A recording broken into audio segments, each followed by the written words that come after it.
the Black Financial Channel. My name is Dr. Boyce Watkins, and I hope you guys are having a wonderful day. Today on the Black Financial Channel, what I want to do very quickly is I want to go through 5 rules of investing, 5 things that you want to follow if you want to be financially successful, if you want to be okay economically, if you want to find yourself in a good position, then these are some things that you can do that will put you ahead of the economic curve. Now, as I come in, do me a favor. Let me know if you can hear me. Hey, Yoshika, how are you? I see you, Yoshika. Good to see you, girl. You know what? I can tell you this. A lot of you may have not seen me on Facebook for a while, and that's because I've had some issues with Facebook and Instagram, but and I don't know why. I don't think I'm a dangerous guy or anything, but then again, when you're very pro-black, that can be seen as dangerous, which I don't understand that. However, I am here, and I'm really happy to see you, Yoshika, because you were a person that I saw quite often. I didn't see you as much on YouTube. So if you want to stay in touch with me, these one thing I can tell you is these social media platforms are not always as reliable as we want them to be, and so we actually have backup methods to stay connected. So if you want to receive, stock tips and stuff like that, and meet with me every morning, we do financial consciousness training every day. Text the word morning to 87948. Pull out your phone, text the word morning to 87948. I can't promise I'll be on Facebook forever. I had an Instagram page, had 600,000 followers on Instagram, and then one day the page just disappeared. And fortunately, we're prepared for these things. I have probably 100 different platforms that I can go live on at any moment. So we were always prepared because we always talk about diversification as an important rule of investing. But if you want to stay connected, text the word morning to 87948, and I'll invite you to my free class, basically called Financial Consciousness Training. We do this every single morning at 10 a.m. Eastern, 7 days a week, and it's free to you, free to your family. It will change your life. Like, for example, just today, I laid out the Black Wealth Master Plan, which will ensure that your children will never, ever, ever have a financial problem. I'm a financial scientist. In case you don't know my background, I got my PhD at The Ohio State University in finance. I also taught at Syracuse University, Indiana University, The Ohio State University, etc. Give me a quick yes if you can hear me. Let me know if you can hear me okay. And let me just hop into this so you guys can go on about your busy day. So I'm going to give you 5 quick rules of investing to kind of keep in mind as you become an investor. Investing is tough. A lot of people think that it's an ATM machine that you're just going to make money all the time. And it's not like that. You have a lot of people that will tell you not to invest because they invested and they lost money. And a lot of times the reason they lost money is because they did it wrong. They lost money because they broke one of these rules. So I'm going to give you some rules that I believe in that will protect you in terms of understanding what you're getting into. The first rule, the number one rule, the biggest rule of investing of all time is diversify, diversify, diversify. You have to spread your money out. You can't put all your eggs in one basket. There was a guy named Quentin Portis who played for the Washington Redskins. Let me know if you remember the story of Quentin Portis, or if you remember him if you're a sports fan.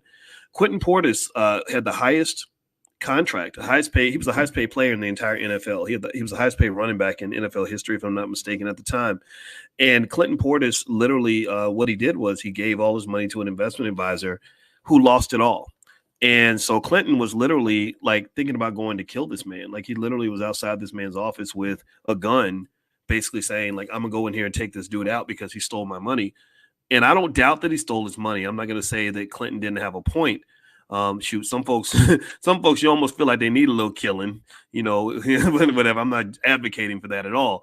But that's I understand the sentiment. But when I heard that he lost all his money, the first thing I thought about was, I said, okay, he probably didn't diversify, because it is impossible, people. Mark my words, write this down. It is not possible to lose all your money if you're properly diversified. Do you understand? If you lose all your money, that means your money wasn't spread out enough. You had too much hinging on one business or one investment, and that's just not a healthy way to invest. So I can tell you right now, if that advisor came back and say, I lost all your money, I bet you anything that he wasn't properly diversified, or he was invested in some of what statisticians will refer to as these long tail investments that are these crazy long shots, like my cousin Willie's bowling alley and my uncle Rerun's liquor store and stuff like that. And if you ever want to see an example of that, watch Raising in the Sun. Remember Raising the Sun? When the daddy had worked his whole life for the life insurance money, and then the son took all the money and put it into Willie's liquor store. And so at the end, he's crying. He's like, Willie, Willie, how you go do me like this? Willie, Willie, why you go? Willie, where's Willie? Hey, well, you shouldn't have gave all your money to Willie. Don't give all your money to Willie's liquor store. You know, that's not a sound investment. A diversified portfolio of S&P 500 companies is a great way to start. If you're not sure what to do, if you're stuck a little bit, if you go to blackwealthmasterplan.com, that's where I have the $5 a day investing plan. And also, in fact, this morning on financial consciousness training, I actually strengthened the Black Wealth Master Plan and explained the three things I believe every Black child should have is number one, they should all learn how to start a business by the age of 12, just in case they can't get a job. You can't just depend on other people to employ you. You got to depend on yourself. Number two, every Black child should own stock by the age of 5. 5 years old is actually too late. I believe they should own stock before they're born. Number three, every Black child should be in a position to put a down payment on a property when they're 21 years old. It doesn't mean they have to buy property at 21. It just means that if you do things like the $5 a day investing plan, which is at blackwealthmasterplan.com, then you will have enough money to be able to do that. They'll have 100,000 or more in liquid assets, which will give them a lot of options that other young people don't have. So if you follow this plan, and remember, I'm speaking as a financial scientist. I am not a YouTube influencer. I am not some guy on the internet running his mouth. I am a guy who was teaching college students finance in 1993. That's how old I am. I don't think I look this old. I stay in good shape, but I'm 52. I'm not 22. And so you have a lot of 20-something-year-olds teaching investing, and I can teach you how to buy stock and all that. And I hate to say it, but a lot of them don't know what they're talking about. I do know what I'm talking about. I know the science. If you follow those 3 rules, your kids will never have a financial problem. Your grandkids will be good for life, and they're going to thank you. You know, the ultimate way to show love to your child, give me a yes if you agree, is to prepare them. You know, give me a yes if you agree that the best way for me to really show love to you isn't just to feed you food and tell you I love you. I got to show you. People always talking about I love you, but how you really gonna love me if you throw me out here in a racist society with no assets? How can I think that you really love me when you didn't prepare me, when I'm going through all this pain and all this trauma and all this destructive environment and everything, and you never got me ready for none of this? That's horrible. That's absolutely horrible. And I'm not saying that your parents didn't love you. And I see Charlene, I see your comment. I'm not saying your parents didn't love you, but I'm saying that, you know, we got to really understand what love is. Love is not just a word. Love is a verb. Love is not just a feeling. Love is actually an action. If I love you, I'm going to do for you. If I love you, I'm going to prepare you. If I love you, I'm going to fight for you. If I love you, I'm going to fight myself. If that means saving you, I'm going to fight myself. I'm going to fight my generational curses. I'm going to fight my liabilities. I'm going to fight my trauma that may cause me to not show up for you properly. I'm going to fight myself in order to love you, to show love to my kids. You know, I fight myself. I say, okay, boys, I know you want to give a trauma response. I know that you're mad and you want to cuss somebody out and you want to act like an immature idiot, but no, you're not going to do that because this little girl's looking up to you, and how you treat her is going to affect how she deals with men for the rest of her life. So you're going to fight yourself. We're not bringing out the raggedy version of Boyce. We're going to bring out the good Boyce. We're going to bring out the strong Boyce. We're going to bring out the intelligent Boyce. So you need to sit your ass in the corner and meditate. Think about what kind of man you need to be, and you go in there and you be that man. So somebody who loves you will fight the world for you. They will fight themselves for you, and they will fight all this racism for you. That's what I believe love is. Love is an action. Give me a yes if you agree. All right, so let me keep going. Hit the thumbs up button. Thumbs up, share, subscribe. I promise I'd make this quick, so let me make it quick. All right. No, so number one, first rule is to invest, diversify. That's very important. Number two, you got to think long term. You got to think. Warren Buffett has a saying that says, if you're not prepared to own a stock for at least 10 years, you shouldn't own it for 10 minutes. So my belief is that you should prepare to invest for at least, say, 5 years. You can't judge a stock by the first 2 or 3 months. A lot of people will buy a stock in February, and then if it ain't making money by June, they'll say, oh, that was a bad investment. That's not true. Some things take time to manifest. So give yourself some time. Number 3, know your risk tolerance. You got to know what you're ready for and what you're not ready for. There are different kinds of investments. All of them can be good depending on what kind of investor you are. There are super risky investments, and then there are low risk investments. So ultimately, you got to make sure that you're not signing up for something that's going to really stress you out. There are some investments that are not liquid, like, for example, investing in somebody's business or whatever. That's not going to get you your money right out. So I like liquid investments. I have a preference for liquidity. I like investments where I can get my money out real fast if I need to. I don't really like the investments where they're like, oh, we're going to hold your money for 5 years and then you'll get a return. I don't do that anymore. I do Short term, I do or more so not short term, but more so liquid, highly liquid investments that if I want to move that money out tomorrow, I can. I think that that makes things more fun. And actually, the way I make my money, actually, most of my money is I sell stock options. A lot of people don't explore this, but this is a great way to make money if you know how to manage your portfolio. In fact, a lot of people are able to quit their jobs by doing this. And so if you want to actually take a look at the program we have where we talk about how to sell stock options and make income, feel free to go to drboyceprime.com. Prime stands for Passive Recurring Income Machine. And that is literally where we're changing lives by helping people to liquidate their stocks in a way that allows them to maintain ownership and still increase their income. And if you're a person that has been saving properly or investing properly, maybe you got money in your 401k or you've got access to capital through a HELOC or a family investment club, it's a great way to make money. In fact, if you have $50,000 to $100,000, a lot of people can make enough income to quit their jobs. So this is not hocus pocus. This, again, I'm not a financial influencer. I'm a finance professor. And so this is real stuff. So feel free to go to drboyceprime.com if you'd like to take a look. All right. So what else? With your investments, you want to, number three, the third rule would be to educate yourself. Make sure that, or sorry, that's the fourth rule. My apologies. Fourth rule is to always use investing as an educational opportunity. I believe in the constant consumption of financial information. If you are constantly taking in information and constantly learning as you're investing, then you're going to be a better investor. Give me a yes if you agree. If you are constantly learning, if you're constantly growing, if you're constantly evolving, then you're going to be better, because you're not just going to be better at investing and making money. You're actually going to start getting to the point where you just understand life better. I really believe that investing is life. Like, you're investing by listening to me right now. You could be twerking, you could be watching TV, you could be, hanging out at the club, you could be doing a million things, but you're listening to me. So you're investing, but you're just not investing money. You're investing time. So I encourage you to do that. Keep making investments. People who invest are the people who win. Those who don't invest don't do very well in life. Now, I see a comment here, Esto Jackson Jr. I don't know Esto, but man, I'm happy for you. He says, I am living proof that following Dr. Boyce's advice actually works in my case. My portfolio has gone from 1.16 to 1.3 million since January 2024. Woo! Good for you, brother. Good for you, man. Okay, ladies. So Esto Jackson is a millionaire. Y'all act like black men ain't nothing. I don't know if Esto's black or not. Maybe Esto, you a brother regardless, and I'm proud of you, man.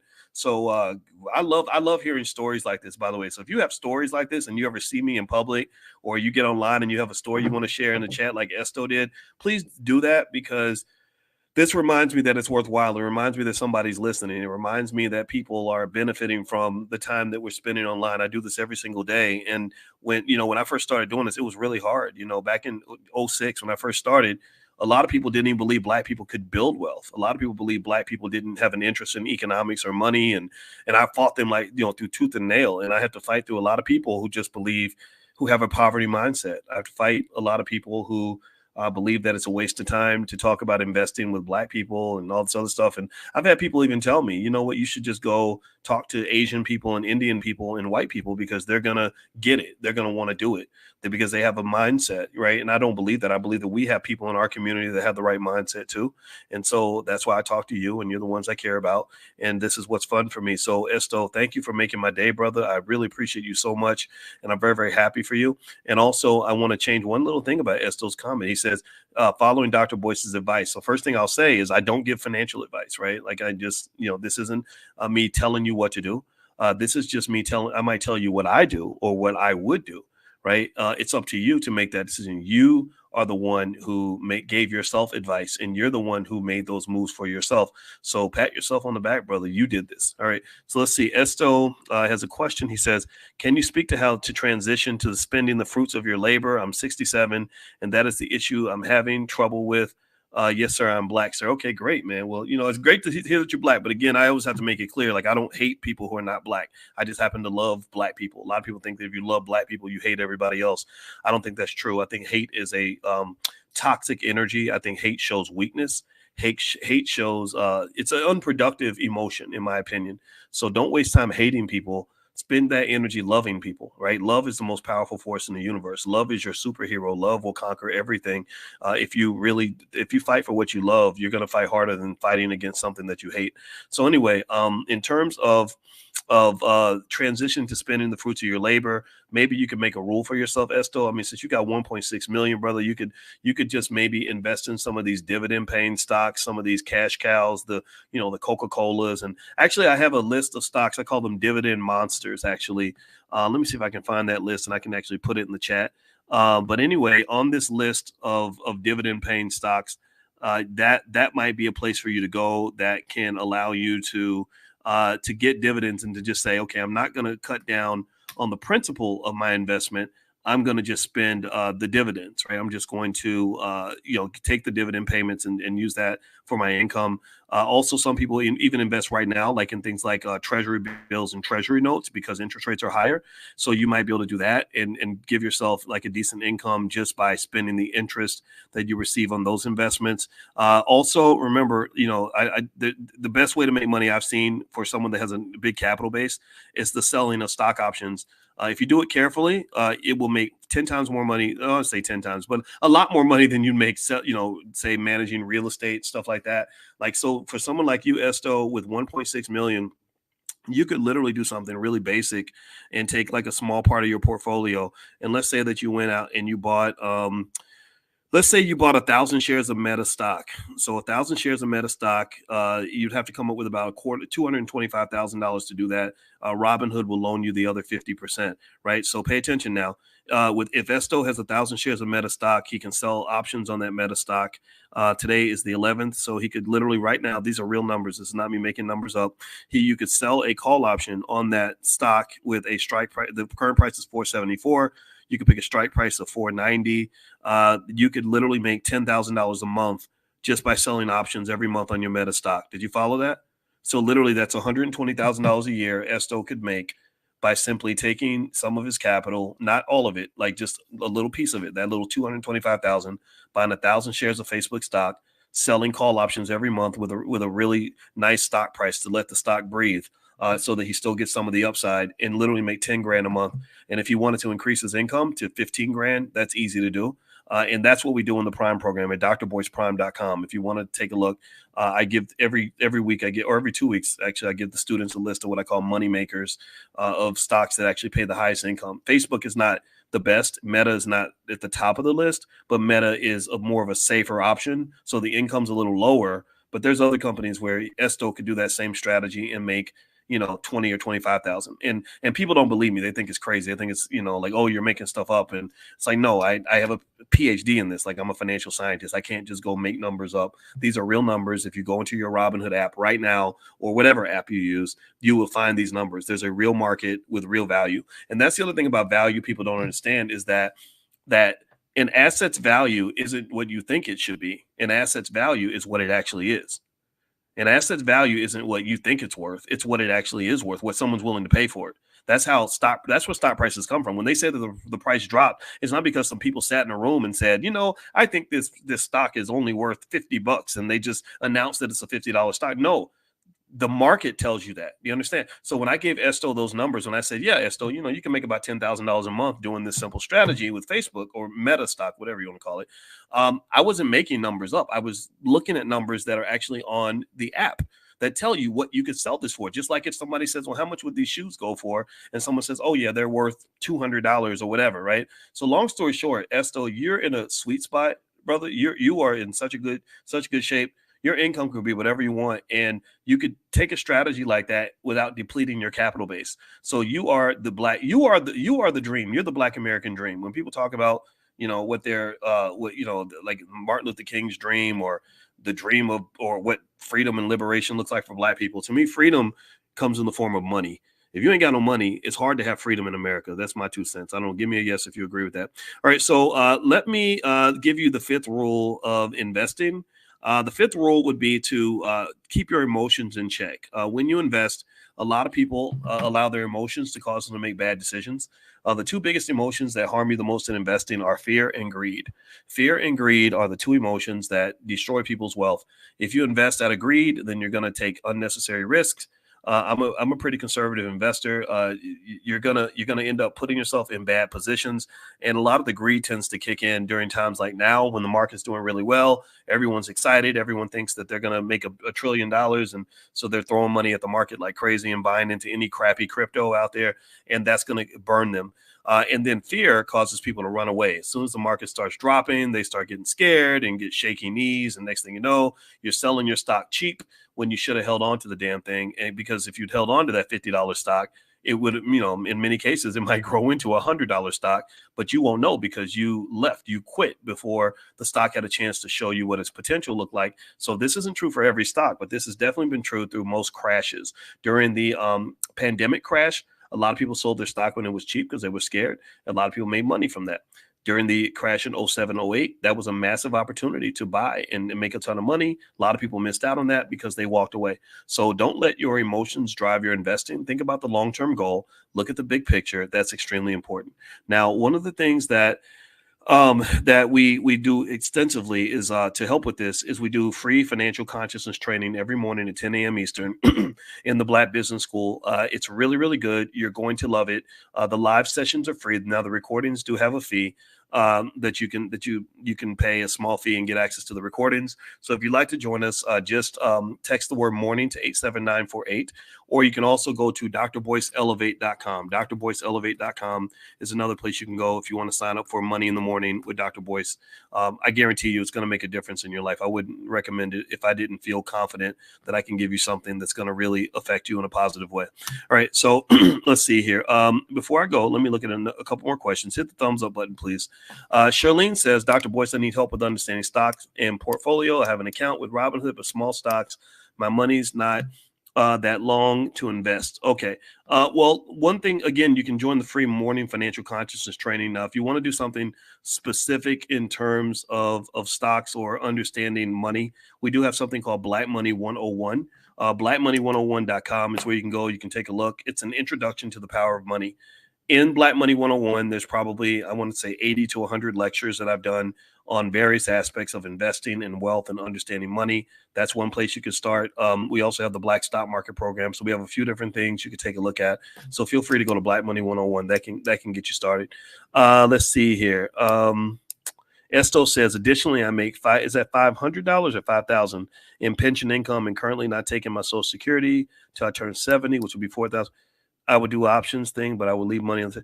Yeah, Esto, you're good, man. You're good, Esto. And I think now make sure, Esto, that you have a good legacy plan. Like decide who is going to benefit 80 years from now from all the wealth that you've accumulated. Who's going to benefit 30, 40 years from now, and that's what I really want. Like I really want your if you have children, I want them to benefit. If you don't have children and you've adopted children in your heart, that's fine too. If you have a charity that you want to benefit, remember you worked hard, you did the right things, you made good choices. So, and unfortunately, we know the reality, right? When we're 67, we're not 27 anymore. So that means that, and really even me at 52, like I've done extensive legacy planning because legacy planning is how I'm going to live forever, right? So Esto says he has a wife and kids and grandkids. Yeah, you got a lot of people to think about, man. So you are the patriarch of a multi-million-dollar corporation. You are the epitome of a strong, proud Black man. And I want you to carry that. I want you to just internalize that and just know you're the king. You've earned this, man. You have earned this. So as the king, then it's important for you to make proper plans and preparations for everybody else that's part of the kingdom, right? Actually, Esto's family, the crazy thing about life is that we all, men, we die younger than women do. Like I fully expect my wife to outlive me by about 20 years or so. And actually right now, a lot of people don't know this, but among the boomers, and Esto, I think Esto's a boomer, among the boomers, they're right now experiencing the greatest wealth transfer in American history. Women are going to get probably 13, 14 trillion dollars or more in wealth passed on to them from their husbands because the husbands tend to go before the wife does. But then the kids are going to get a multi-trillion-dollar wealth transfer to them, right? So this is what's happening right now across the country.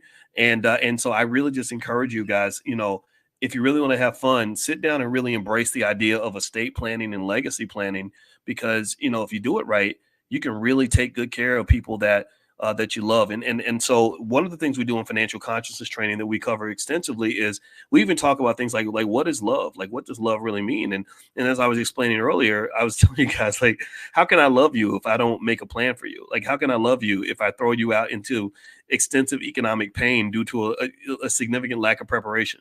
Like, how can I say I love you if you have to do a GoFundMe for my funeral because I didn't make a plan? I didn't get any insurance. So to me, what I tell our youngest, and I got to go after I do this, guys, because we're about to do some stuff in the Black Business School. But, I told my daughter, I said, I love you so much that I'm going to be here with you whether I'm dead or alive. I love you so much that I'm going to protect you even if I'm not physically here to do that. I love you so much that I'm going to make sure that I put something in place so that you are going to be protected by me and God and everything else long after I'm gone. And I want you to remember that, right? And you do that by planning and preparing. You do that by thinking like an investor. Estate planning should be fun. It's not something you do because you're bored or because somebody's dying or because you just want to have a bad day. No, you do it because you want to live forever, right? So to me, that's the fun of wealth. That's what makes you a great man or a great woman. There aren't a lot of great people in the world, unfortunately. There are a lot of people who can't think about anybody other than themselves. They don't know what love really is because they never received it. They don't want to make a plan. They just want to go through hell and then react to all the pain that comes from a lack of planning. That's not the people I talk to. I talk to the people that want to be ready. So Esto, man, you got me going, brother. I appreciate you sharing that remark. I had no idea that you were able to benefit in that way. I'm super happy for you, and I'm happy for anybody else who's benefiting from anything that we're doing in this platform. Okay, guys. So anyway, I got to run. Please hit the thumbs up button, thumbs up, share, subscribe. If you want to join us for morning financial consciousness training, just pull out your phone, text the word morning to 87948. Write that number down. Somebody type it in the chat, text morning to 87948, and you can join for free. It's a free class, 7 days a week, every single day. Also, if you can't text, let's say you live in another country, you can go to drboyceelevate.com. If you go to drboyceelevate.com, you can also sign up there for the free money in the morning financial consciousness training. We do that every single day, 10 a.m. Eastern, 7 days a week. The goal is to help you reach your economic potential and to make you as great as you can be. And last but not least, I want to make sure I mention an event that I'm going to be a part of. Jay Ortiz, who's a hip hop artist out of Philadelphia, is hosting something amazing called the Get Money Fest. And in the Get Money Fest, he's bringing together art and music and fashion with financial literacy. So he's having a big festival where the best artists, hip hop artists, regular artists, etc., are coming. Musical performances. He's got fashion experts, young Black fashionistas and whatnot that are bringing their stuff. And then he's also mixing that with financial literacy so that independent business people can learn how to succeed, right? So he invited me, he invited a bunch of other people that are coming in that have made lots of money and done really well. And so I'm going to be at the Get Money Fest. It's going to be May 18th in Philadelphia. You can go to getmoneyfest.com to get more information, but it's going to be May 18th in Philadelphia. And I don't have the address though with me, but if you go to getmoneyfest.com, you can find it there. All right, guys, I'm out of here. God bless you. Thank you so much for hanging out with me. It was nice to see you. And Yoshika, it's great to see you again, girl. I hadn't seen you for such a long time because I couldn't get on the Facebook thing, but I finally figured it out. So I look forward to seeing you again. Have a good day, everybody. God bless you. Peace.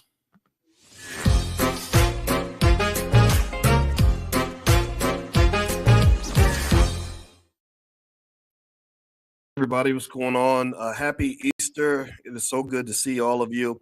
And we are going to get started in a minute. I wanted to talk to you guys about something that I saw in the media, and it's really funny.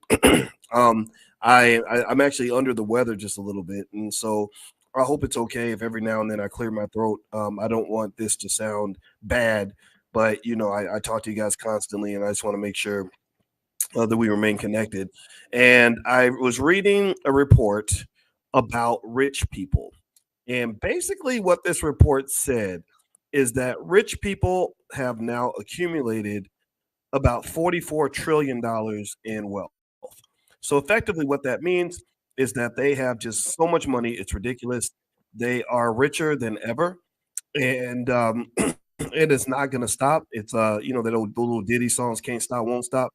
Rich people are never going to stop getting richer. And so I'm going to talk to you guys about what I'm seeing and how you can prepare your family for what I think is going to be an acceleration of wealth and equality. So get comfortable, buckle up your seatbelt. We're going to get started on the Black Financial Channel right now.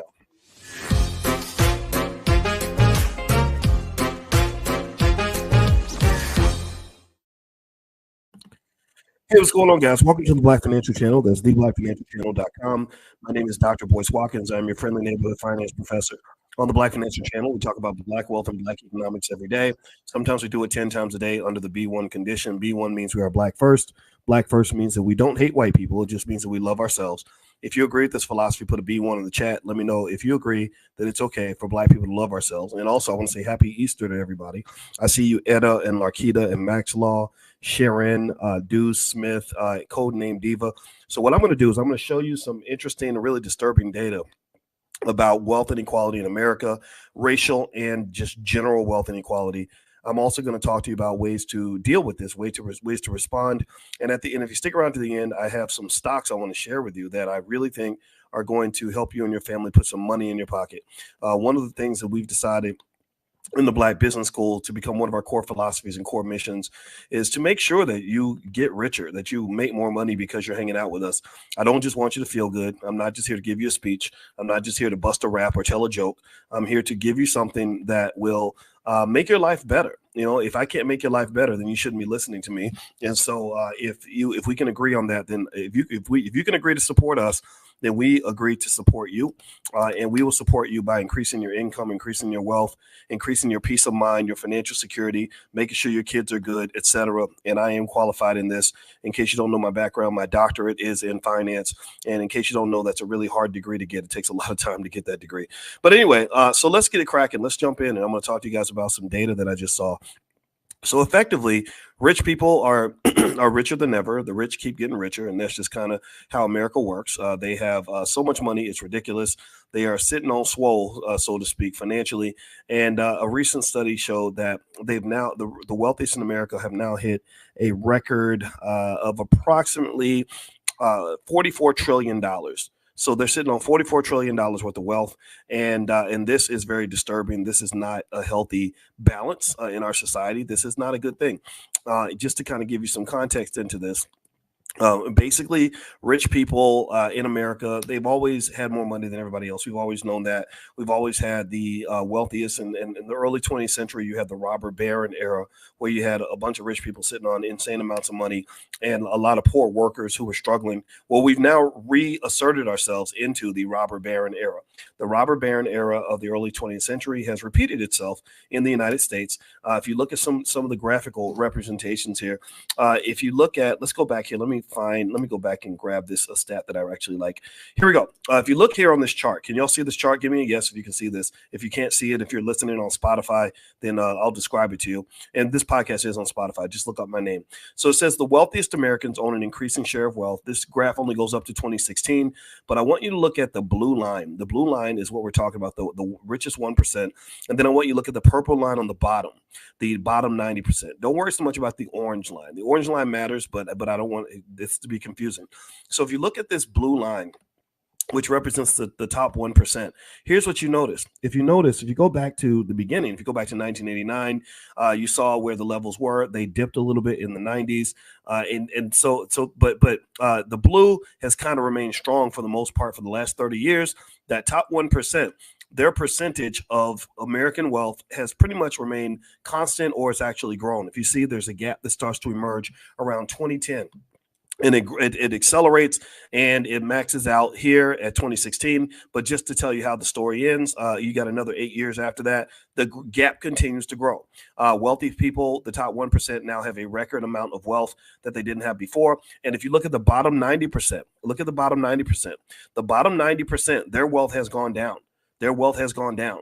Their wealth has gone down. The bottom 90% where their wealth has gone down, that represents people who basically are not in the financial system, who don't have economic vehicles, who are getting up and going to work every day, who are trying to save their way to wealth, who are getting a paycheck, spending the paycheck, and then living paycheck to paycheck. That bottom 90% is dropping. And so what I want you to just really understand is that based on my best guess and my best assessment, this isn't going to change. This is not going to change. By the time your kids get to the point where they are ready for economic warfare, when they start competing in this society, you're going to find that it's actually going to be worse for them than it is for you. I don't see any reason to believe that this is actually going to decline because the government and the politicians get more and more dysfunctional every generation. Society gets more and more capitalist centered, where those who control capital have more advantages, and that's just not going to evolve. Now, before I move on, if you could hit the thumbs up button if you can. And I see We Are Farrakhan's asking, what's the link for the 25% off tomorrow class? Yeah, well, actually, we are going to do an event tomorrow. It's basically called Stormproof and how to stormproof your portfolio to get ready for what I believe is a declining market that's going to happen in the very near future. What I'll do is I'll put this link in the chat. You guys, because you're here, I gave it to our students in Money in the Morning, our financial consciousness training in the morning, but I'll give it to you guys since you guys are here and listening. If you're listening live, you'll see that link pop up in the chat. Let me know if you see that link in there, and you can click on that and you can join for 25% off. It's a one-day event, but you get the materials for life. One membership, you can feed your entire family off of that. And then also you get the slides, the study guide, everything, the recording, all the materials is yours for life. So the fee is $89, but you can have 25% off by clicking this link. And also the recording for tomorrow, if you're talking about money in the morning, you can get those recordings at drboycedaily.com. Dr. Boyce Daily. The live sessions are free. We do that every single morning, financial consciousness training, 7 days a week. We even do it on holidays and weekends. Every single morning, 10 a.m., we do financial lessons and financial conversations. That's free. If you come live, it's free. If you want the recordings in the archives, there is a fee. That's how we raise money for the Black Business School, because we want to be an independent Black wealth institution. We need institutions in our community. We need think tanks in our community. We need the best and the baddest and the brightest sitting around thinking about how to solve economic problems in the Black community. We just signed Dr. Lene Javette, who is an absolute beast when it comes to, she's a beautiful beast, but she's an intelligent, beautiful beast. Shout out to all the smart Black women out here. And Dr. Javette is going to be our Dean of Entrepreneurship. Julian Gordon was our Dean of Real Estate for many years. And then also we've got Ace Chapman, who just came in, who showed our students how to make millions of dollars acquiring businesses. Also, Michael Edwards helped us to launch the B1 Forex Academy. So we got a lot of stuff going on. Now, if you want to see the recording, Terrell, if you sign up for the membership with that link I just shared, that will give you access to the recording. So you can just, go back in, log in anytime for the next 10 years and it'll be there waiting for you. And you can share it with your cousin and them and everybody else. All right. So here, let's get back to the topic at hand. So we were talking about how the richest 1% have pretty much dominated the American economy. My theory is that this plan for domination started about 40 years ago. I believe it started in the 1970s. See, remember I was telling you all that the way to control the present is you have to control the present when it's the past. Sun Tzu, in The Art of War, he said that battles are won before they begin, that those who prepare are the ones who succeed. And so things like gentrification or the control that the Republicans have taken over the U.S. government in terms of making all of our politicians centered on the money, all this started a long time ago. They started this plan in the 1970s. Now, the Democrats are not much better. So don't think I'm sitting here doing that Democrat-Republican nonsense. I just don't believe that voting for a Democrat or voting for a Republican is going to make a significant difference in the wealth levels of Black people. We've done those experiments. We've done those things. We've had these votes, and these votes have not led to anything when it comes to your economics. I say this as a finance PhD. You're welcome to prove me wrong. You're welcome to show me where Black wealth has gone up because we voted for a Democrat or because we voted for a Republican. You're welcome to prove me wrong. In fact, I hope you prove me wrong because I'm getting sick and tired of all the nonsense where we are led to believe in false solutions to our problem. We're led to believe in solutions that don't work, but they're convenient for people that want to control us, manipulate us, and make money from us. So if you want to know where I stand, I am a big believer in Dr. Claude Anderson and Powernomics. I believe that if we think about economic power in the right way, we can get where we want to get to. Now, what is this that I put on my screen? Here is a chart on racial wealth inequality. And I want you to look at this chart here. Let's take a minute to dissect this and break this down. Okay. So here it says in 2019, the typical white family had a wealth of $184,000 in wealth, and the typical Black family had $23,000. The top is where white people live on this chart. The top chart is white people. Can y'all see this? Give me a yes if you can see this. Okay. The top chart, the black is white people. The bottom, the purple is Black people. Do y'all see that? And if you look here, you can see that white people are just way at the top of everything when it comes to the economics. In fact, white wealth, it was going up, and then it looks like around 2007, that was when the stock market crashed, and you saw their wealth kind of dipped a little bit, but it kept on going up because being white has always been profitable in America. If you look at black wealth, start from the very beginning. Go all the way to the left-hand side. Can y'all see this? Are y'all following me? Okay, let me know if you're following me. I want to make sure I don't talk. I get excited. I talk a little bit fast sometimes, and I don't want to do that. And again, forgive me because I'm a little bit under the weather, so that's why I don't sound like myself. But I don't care. I'm gonna keep going. So you see here, look at the beginning. Look at 1989. The median white family, the typical white family. I believe this is the median. Yeah, it's the median, not the mean. The median white family has $143,000 in wealth. The median black family has $9,000 in wealth. Then you go out 30 years from 1989. 1989 is when I finished high school. That's how old I am. And you think all this progress has been made. You're told in school that all this racial equality has been achieved. You're told that black people are just doing so much better than they were before. Well, I want you to go up 30 years. I want you to look at 2019. Look at 2019. White people are at 184. Black people are at 23. We went up by 14,000. They went up by 41,000. So not only are you behind, I need you to pay attention to understand this. I'm a mathematician, so I see this in very complex ways, but I can explain it to you. So don't get intimidated by that. It's not just that they're ahead of you. It's not just that they stayed ahead of you. It is that they got further ahead of you. Are you following this? So if you consider black wealth to be a car, if we're in a car and white people are in a car, not only is their car miles ahead of your car, but the gap ain't shrinking. The gap between the cars is actually growing. The gap is accelerating as fast as white people's wealth is accelerating. So this ain't progress, y'all. This is not progress, black people. This is not a win. This is not a win. Let me ask y'all a question. Let's do I do financial consciousness exercises. In the morning, we do our financial consciousness training. Let me ask y'all a simple question.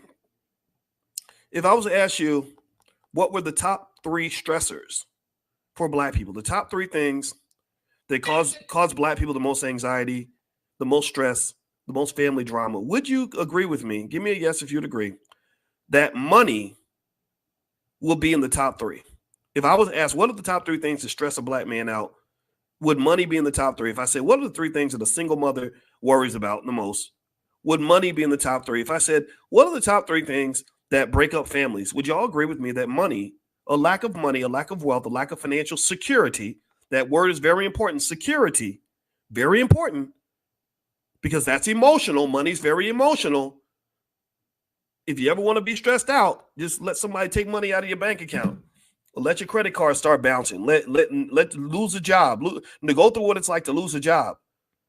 So here's what I want you to understand. I want y'all to understand, like, I'm a simple guy in the sense that I know a lot of complex ideas. My PhD is very real. It took me a decade to go through all the classes and everything, but I don't need to be complicated to explain these complex ideas. I can explain the complex ideas in a very simple way. So here's what I'm saying to you. When you tell me, when you get up on a podium, whether you're a politician or a Negro naysayer or somebody who just hates Boyce's guts because you don't like what I say on this platform, I'm going to simply say to you, okay, we've made all this progress, but are black people better off? Are we feeling better when we wake up in the morning? Are our lives more secure? And if you say, yeah, we're doing much better. I mean, things are so much, my gosh, back in the 80s, things were so much harder for black. Okay, I hear you. But I just showed you, we just agreed that having enough money is one of the dominant factors in whether or not your quality of life is good or bad. So, and the data clearly shows that you don't have much more money than you had back in the 1980s. I mean, that $14,000 increase, that's barely, I mean, that probably keeps up with the rate of inflation. That's it. The racial wealth gap has not closed. So if wealth is one of the top 3 factors that drives quality of life for black people, happiness and stress and everything else, then you can't tell me that our lives have gotten better if the money ain't showing up. That's when I become Joe Pesci in the reparations conversation. Y'all know what that is. Y'all know Joe Pesci's most famous line in Goodfellas? What was it? F you pay me. F you pay me. F you pay me. And if you can't pay me, then I'm going to go pay myself. So I want y'all to look at this chart. There's a lot of data here. There's a lot here, and I'm going to try to condense it so that we understand the conversation. But if you look at this chart, here's what I want you to understand. When I'm in a car that's either going slow or going backward or not taking me to the right destination, I'm going to get out of that car. If you tell me you're going to give me a ride to the land of equality through your movement, your car, which is moving, it's a moving car, so it's a movement. If you tell me that your movement is going to drive me to the land of equality, and I look around and I see we ain't going nowhere, we're going in the wrong direction, we're driving way too slow, then I'm going to get the hell up out of that car. I'm going to find some other way to get to the promised land, whatever that looks like for me. Everybody has a different promised land, but I bet you anything that if I was to survey most of y'all, give me a yes if you agree, if I was to survey most of y'all and I say, what does the promised land look like for you? I bet you money is somewhere in that equation. If I was to say, what are your goals for the future? Money will be somewhere in there. If I said, what are your dreams for your children? Money will be somewhere in the equation. So to me, if you are, I'm too smart to make myself stupid. I can't follow leadership that is less qualified than the people they are trying to lead. I can't follow somebody's ideas if the ideas don't make sense. When the math ain't mathing, I'm not doing that math. I'm a mathematician. I know that 2 + 2 is 4, and you're trying to tell me that 2 + 2 is 186, and the math just isn't mathing. So here's what I'm saying to you. I want you to look at this chart. And I want you to sort of look at these numbers. For white people, you had 143 as their median wealth in 1989, 184 in median wealth in 2016. Black people, it went from 9,000 to 23,000. Look at that 184. Look at that 184. Now, I want you to ask yourself a question. Here's what I want to ask you. This is my question. How many of you either are or know a black person who has a wealth level where their net worth, assets minus liabilities, exceeds $184,000? How many of y'all know a black person who has more than $184,000 in home equity? Maybe they've got, 40, 50,000 in stock. Maybe they've got a small business that they wouldn't sell for less than a couple $100,000. How many of y'all know a black person who actually has more net worth or higher net worth than white people? Give me a yes in the chat if you know somebody who fits that description. Okay, a lot of you are saying yes. Here's the deal. This is what I want you to understand. There's nothing magical about white people. I know that you were raised to believe that they are these wonderful aliens who sprinkle fairy dust out of their ass, or that they come from another planet of superior beings. But there's nothing magical about them. This is not me being anti-white. I'm not being anti-nothing. This is just me being honest. There's nothing magical about white people and what they've accomplished. $184,000 in net worth is a very easy number to accumulate if you know the rules of the game. But it is a very hard number to reach if you're playing the game the way you were taught to play it by civil rights superstars and people that believed in things like corporate jobs, student loans, affirmative action, and things like that. If you believe white people as the masters of your economic fate, when they're running the businesses and they're deciding how you're going to go, if you believe that they're going to give you a net worth that exceeds $184,000, then you're going to fail. But if you know that you can give yourself a high net worth, again, we proved this earlier. There are millions of black people who have a net worth that exceeds 184,000. There's nothing magical about that number. It's not like it's 10 billion. So what I'm saying to you is that if you're in a car and the car's moving too slow, it's going in the wrong direction, it's driving backward or whatever, then you should get out of that car and get in another car. So my argument with you is very, very simple. The argument I want to make to you is very simple. The old moves ain't working. The old strategy ain't working. If I'm trying to figure out why the wealthiest 1% have $44 trillion, then maybe instead of going to school and studying all the BS and the nonsense that they teach you in the public schools, and a lot of it's BS, a lot of it's nonsense, I'm going to go study what the 1% are doing. How about that? How about that for a strategy? I'm going to emulate people that are winning the economic game. And maybe I can't emulate white people because I'm not white. You ain't white. But I can emulate black people. There are millions of black people out here who have no problem generating income for their families. They have no problem generating net worth. They're not sitting in the struggle every single day. They're not stars of the TV show Good Times, trying to make a payment and trying to make ends meet and all this other. No, they're doing good. Some of y'all are in this room. So what I'm saying to you is that I think that one of the biggest hurdles that we have to jump is to train ourselves. Like, we should not be learning from other people how to solve our problems. We should be learning from each other. I learned from you. When I sit down with students in the Black Business School and we do little one-on-one sessions, stuff like that, if you ever sit with me, you'll notice that I listen a lot. I take in your story. When you achieve something, I say, well, how did you do that? How did you get to that point? Because I'm thinking, okay, we got the formula. We cracked the code. I want to figure it out and figure out what you did specifically so that when I go back and shape the models and the formulas that we talk about in class or whatever it is, I've got data. I can say, here's what Black people are doing to get ahead. Here's what they're doing to stay behind. There are Black men out here that are just killing it. And let me give you a shortcut in terms of how they're killing it. They are killing it. They are not killing it by just looking for good jobs. They are killing it by supplementing their income through things like stock market investing. Stock market participation is the number one reason that rich people get into the top 10% or the top 1%. If you look at their percentage of participation in the stock market, it exceeds probably 90% of all people in the top 10% of earners that are in the stock market. And what I love about the Black Business School, which makes me so proud of you, is that when I took the data, you guys were about 90%. You weren't doing what everybody else is doing. You're doing something different, and I'm very proud of you. If you want to give me a gift for my birthday or for Christmas, I'd like to be able to take that survey at the end of the year and have that number be closer to 100%. I really do. And I hope that you can do that for me. That's all and I'm not asking you to do that for me. I want you to do it for yourself. But if you do it for yourself, that gives me something to brag about. I'm not going to lie. I love the idea that in the Black Business School, we can say we're solving problems that other people consider to be unsolvable. The problems are not unsolvable. It's just that the degree to which you can solve a problem is heavily dependent on how much attention you pay to the problem. Nobody pays attention to Black people in a fundamental way. Nobody pays attention to Black wealth in a meaningful way. Nobody pays attention to what our families are going through in a relevant way. And that's why the problem doesn't get solved.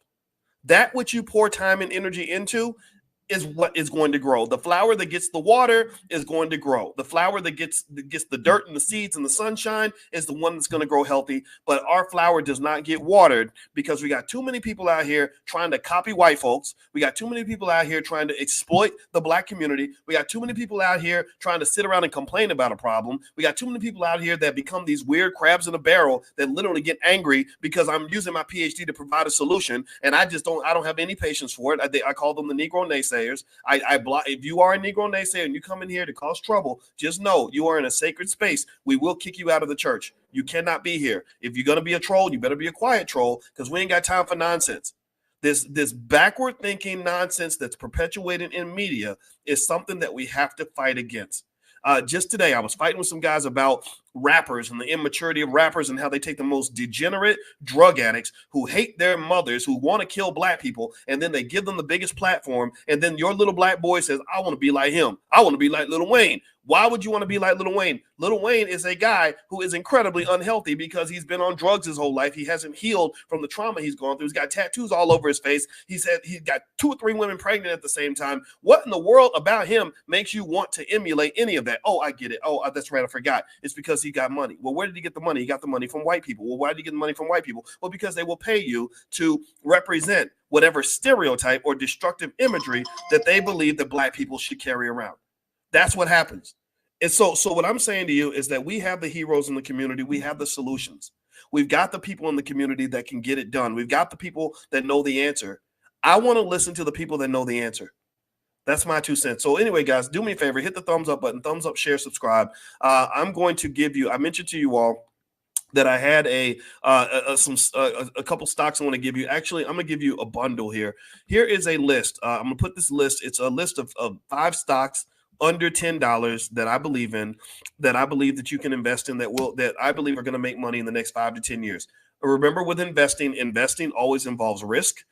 There is no such thing as riskless investing for the most part, at least when you're talking about trying to get a high ROI.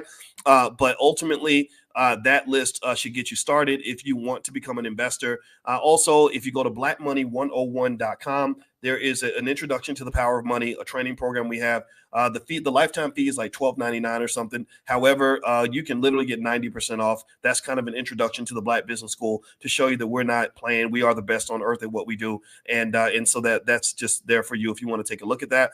Also, in the morning, every single day, 7 days a week at 10 a.m. Eastern, every single day, I do financial consciousness training, because one thing I realized when I was going through my New Year's resolutions is that, sorry, I got this cough, guys. I hope you can forgive me. I'm a little bit under the weather, so please forgive me for that cough. And I know that that's trifling as hell. But anyway, one thing I realized is that part of the reason that our wealth levels are not where they need to be is that our awareness is very low. If you watch sports like basketball and football, you'll know that great players like LeBron James, one benefit that LeBron always had is that he is a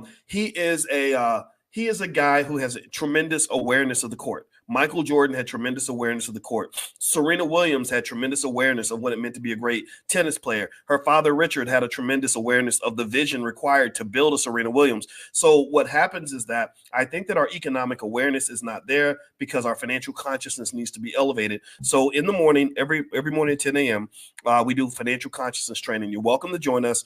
Pull out your phone and text the word morning, MORNING, to 87948. And what will happen is I'll send you a link and you can join us for Money in the Morning, where we actually just literally expand our money mindset.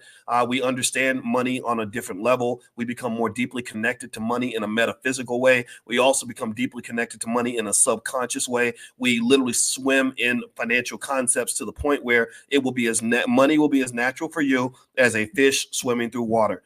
Fish don't know that they're in the water. They're just born in it. They live in it. They exist in it. I want you to be with money the same way a fish is with water, and that's what financial consciousness training is all about. So feel free to join us.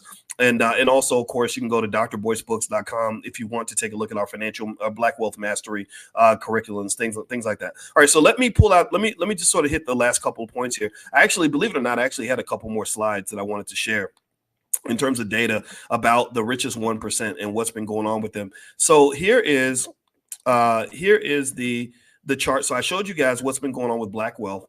Let's move on. Let's look at America in general. So we showed this other chart where the top 1%, you see their percentage of wealth. That's the light blue line. Their percentage has gone up. The purple line at the bottom represents the bottom 90%. This is happening for a couple of reasons, mainly because the stock market has been going way, way up. I'm an expert on the stock market. My dissertation was written on the stock market. I didn't just read a bunch of books. I literally wrote original research papers. I discovered things in the stock market that no one else had ever discovered. That's what you have to do to get a PhD. You can't just regurgitate information. You have to discover new information. So in my dissertation from The Ohio State University, I discovered new information about the stock market. So I understand it at a very deep level. And I can tell you that gap right there is driven by the stock market. That's the first gap. But then the other part, the reason that purple line is going down is mainly because workers' wages have been either remaining flat or going down.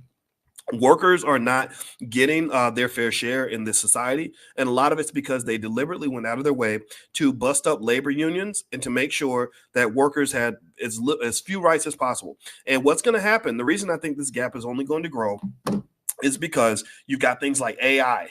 Now you don't have to deal with people. You got robots. Robots will work for $2 an hour. You've got immigrants coming into the country by the boatload. You think that's an accident? You think they're accidentally letting millions of people into the country that should not be here? No, they're doing it on purpose. The money is the motive. Also, if you look at the United States is a terrible, terrible, terrible country in terms of economic inequality. Now, this chart is a little bit fuzzy. I apologize for that, but I'll make it simple for you. If you look at the top, that top light blue line is the United States. This represents the percentage of the country's wealth that is controlled by the top 1%. And this is actually not wealth. I'm sorry, this is income.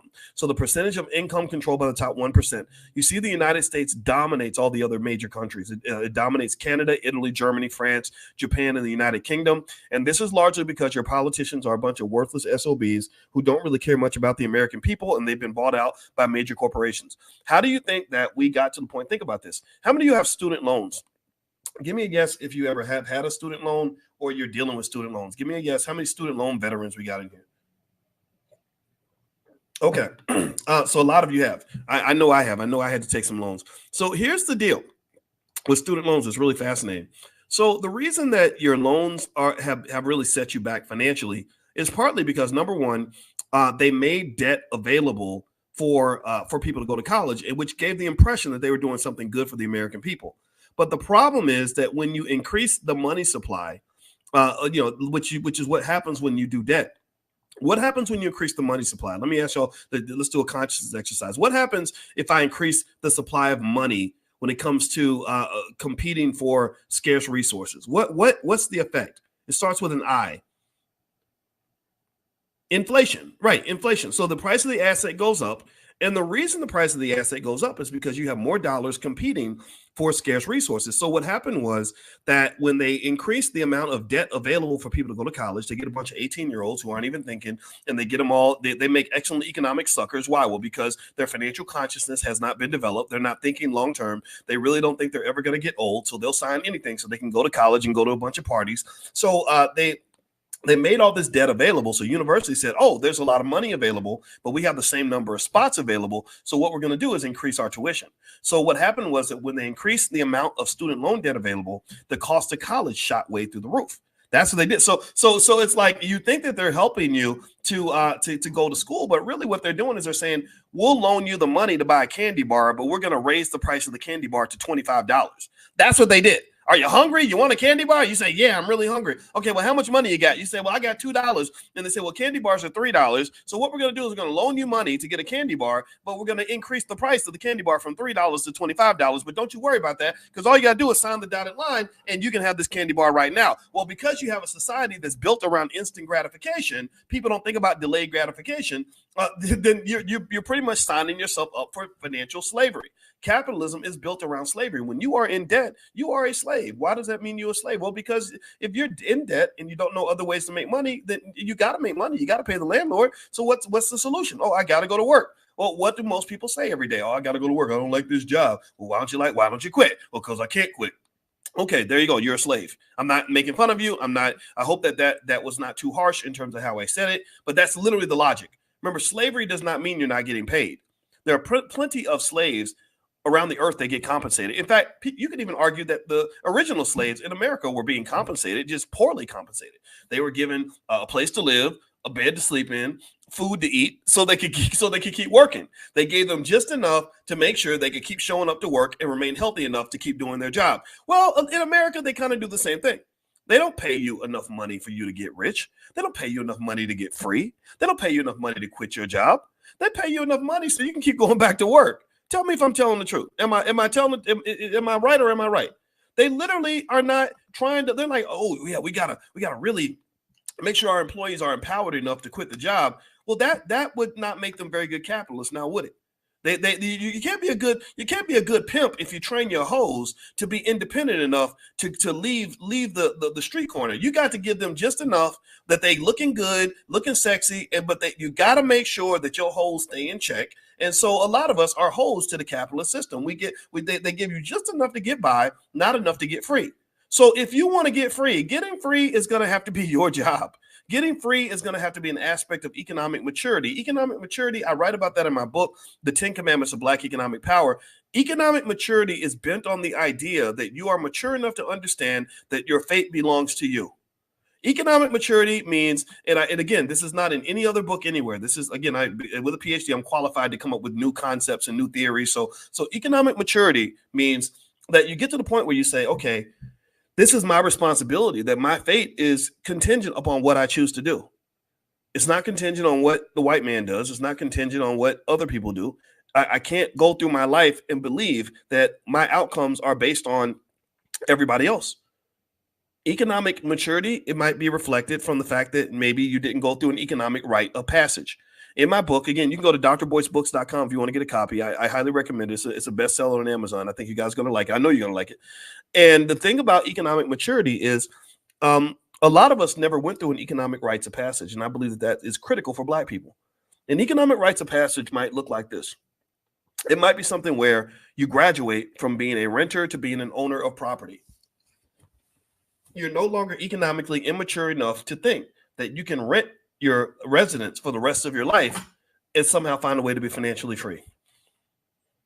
Economic maturity might be where you go through a rite of passage where you graduate from being a consumer to being a producer.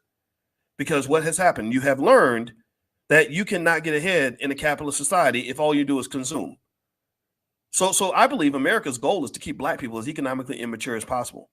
They do not want you and I in the halls of power. They don't. They really don't. And it's economic immaturity might be reflected in working for other people and just believing that that is a permanent stop. That's a permanent place you're supposed to be for your whole life.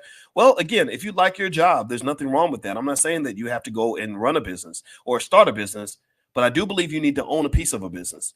You need to own a piece of a business. So you can either do that as an entrepreneur or you can do that as a shareholder in a corporation. You can become a shareholder in 5 minutes. Open up that app, buy you some stock, you become a shareholder. You can go to blackmoney101.com. That'll get you started. There's other places in the Black Business School. We do that all the time.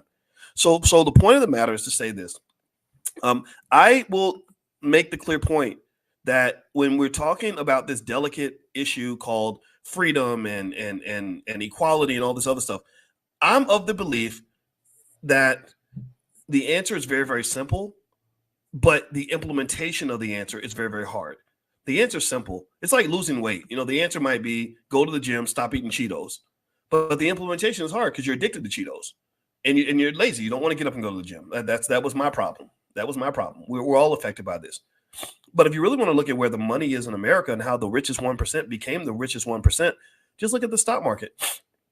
You can see here on this chart, you've got, some down periods in the market. You had some stuff with World War II, and you can see here you have stuff with Black Monday in the 1980s. You had the lost decade, which was the year 2000 to 2010, and then you had like these rises. But I want you to look at this chart, and I want you to notice that this chart consistently goes up. This chart is deeply connected to the wealth of the 1%. So if you want to know how they got all their money, yes, some of it came from inheritance, sure. Some of it came from running their own businesses, sure. Some of it comes from the fact that many of them are executives with major corporations and making good money, sure.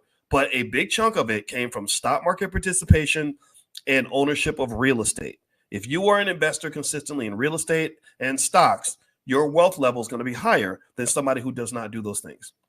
Okay, so as far as simple implementable solutions, I want to invite you guys to go and take a look at blackwealthmasterplan.com.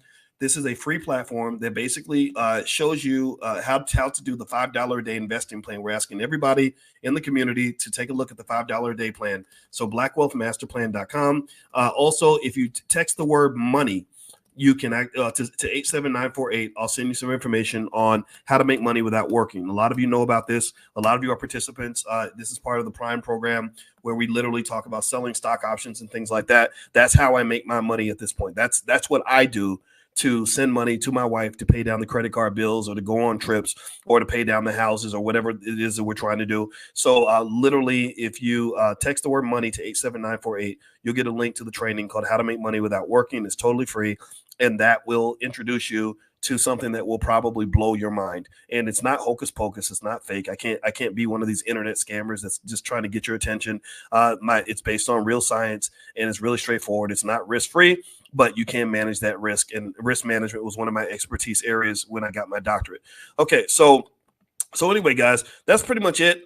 Just a quick reminder, don't forget the Stock Options Summit is going to be April 19th in LA. It's basically a big event where we all get together and we study stock options for the whole weekend, and we do it in a way that's family oriented, and we have a ton of fun. So if you want to come to the Stock Options Summit in Los Angeles on April 19th, go to stockoptionssummit.com.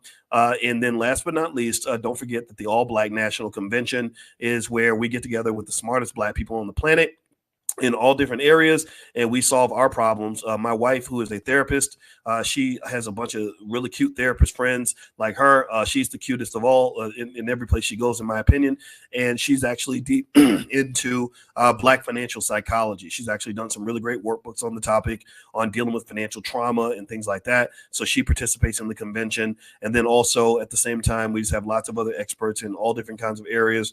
We even invite, rappers and whether or scientists or engineers and business owners and investors and anybody that really has an idea that can benefit the community, that's who's invited to the ABNC. So feel free to join us. Go to allblacknationalconvention.com. We're going to be in Chicago this year. And when I say we invite rappers, I mention that specifically because I know some people think that I don't like rappers because I call out the immaturity of certain rappers, or if they're talking bad about their child's mother, or they're promoting drug use amongst young people. I get very offended by that. I don't like that at all. But there are rappers who are using their power for good. Guys like D1. D1 has come to the convention many times. Killer Mike came to the first convention. David Banner.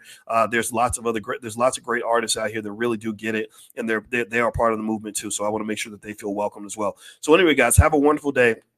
God bless you. Thank you so much for hanging out with me. And sorry about me sounding all choky and crazy in the background. I wish I could fix that, but I'm a little bit under the weather, so please forgive me for that. And here's that list. If you want to take a list of those 10 stocks or 5 stocks, I'm sorry, there's 5 of them under the cost of $10. So here is that list, Lillian. So there we go. Let me know if you see it in the chat. I'm putting it in there right now. And also, I'll try to put that in the description of the video as well. So take care, guys, and have a wonderful day. And Ruby says you're human. It's okay to cough. Well, thank you, Ruby. I appreciate that invitation. It's kind of hard though, because I listened to it later and it sounds terrible. But I appreciate y'all. Thank you so much. Love you. God bless you. Have a great day. Take care. Peace.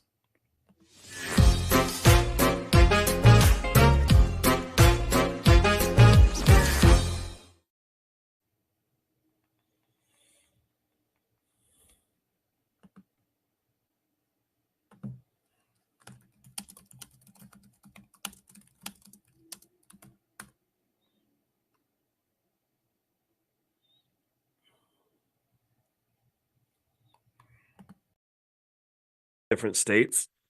And then I started going to sporting events and watching sports on TV, and I would see gambling commercials like encouraging the people watching the event to go and place bets on the games. I said, this is gonna be such a disaster. Like this is literally gonna be just excuse my French, but it's gonna be a shit show. It's gonna be a complete shit show because I can tell you this, if you want my 2 cents from a financial psychology standpoint, one of the worst positions you can be in this society is to be somebody who is addicted to betting and gambling, like with lots and lots of money on a regular basis. That is one of the worst. I wrote about that in my book, Financial Lovemaking, actually, when I was on the faculty at Syracuse. And that's what I refer to as a financial STD. And the reason I call it a financial STD is because it's hard to get rid of. And if you marry somebody that has this financial STD, you're going to be infected. And I hope I'm not hurting anybody's feelings. If you are a big gambler or something like that, I don't mean to offend you, but I have to be honest with you and tell you that I would encourage you to get help if you find yourself in situations that are bad. And the worst part about it, though, is that it's kind of like people don't get help until the situation is so bad that they can't get out of the hole. Right? People don't realize that they're in a bad situation until they're really in a bad situation, or they don't realize they're headed toward a bad situation until they actually get there. And then once you're in the bad situation, it's almost like showing up at the doctor's office after you've had cancer for 2 years. The doctor can only do so much. The doctor can't really he can't go back and reverse your cancer. He can't go back and change 20 or 30 years of bad eating habits and poor choices. All he can do is maybe, help you cope with just an unspeakably painful situation. So this is one of the reasons why I would say to you, please be extremely thoughtful and careful in terms of how you sort of address things like this. And now the other thing about sports gambling is that they tend to not market to everybody. Like they're not marketing to, old ladies and, in their 60s and 70s. Most of the people affected by this are people young men between like 22 and 35. So if you have a son or a husband, brother, father, friend, whatever, who is in that age range, just give them that consciousness. Right? Remember, every morning this is what we do, right? We do economic consciousness, financial awareness, so that you can experience economic elevation, because that's what consciousness is. It's when you elevate and you rise up and you kind of can see things down the road, and you can look around and you can see things around you, and you can understand it, but you're not in it, right? So this was my first thought today that I wanted to share. And one day we'll just kind of we can go into the weeds and the nuts and bolts of just why gambling is so horrible. But today I hope you'll just take my word for it that You don't want to mess with those addictions. I'll tell you a quick story, and then this affected me. Like I heard this, and this really got me thinking. When I was 31, when I was in that target age group, for this kind of thing, when I just joined the faculty at Syracuse University, and I got my first job making like decent money. And I was making six figures for the first time. Before that, I was a grad student making $12,000 a year. So the benefit of having a low income is that you don't have it minimizes the amount of economic damage that you can actually do to yourself, right? So basically, through grad school and undergrad, I did make financial mistakes. I did. I even bet on some games in college and stuff, and I can tell you about that experience. In fact, I'll back up and tell that experience. I'll tell on myself in terms of mistakes I made, and then I'll move forward to the story that I heard that really transformed me. All right, um, so here's what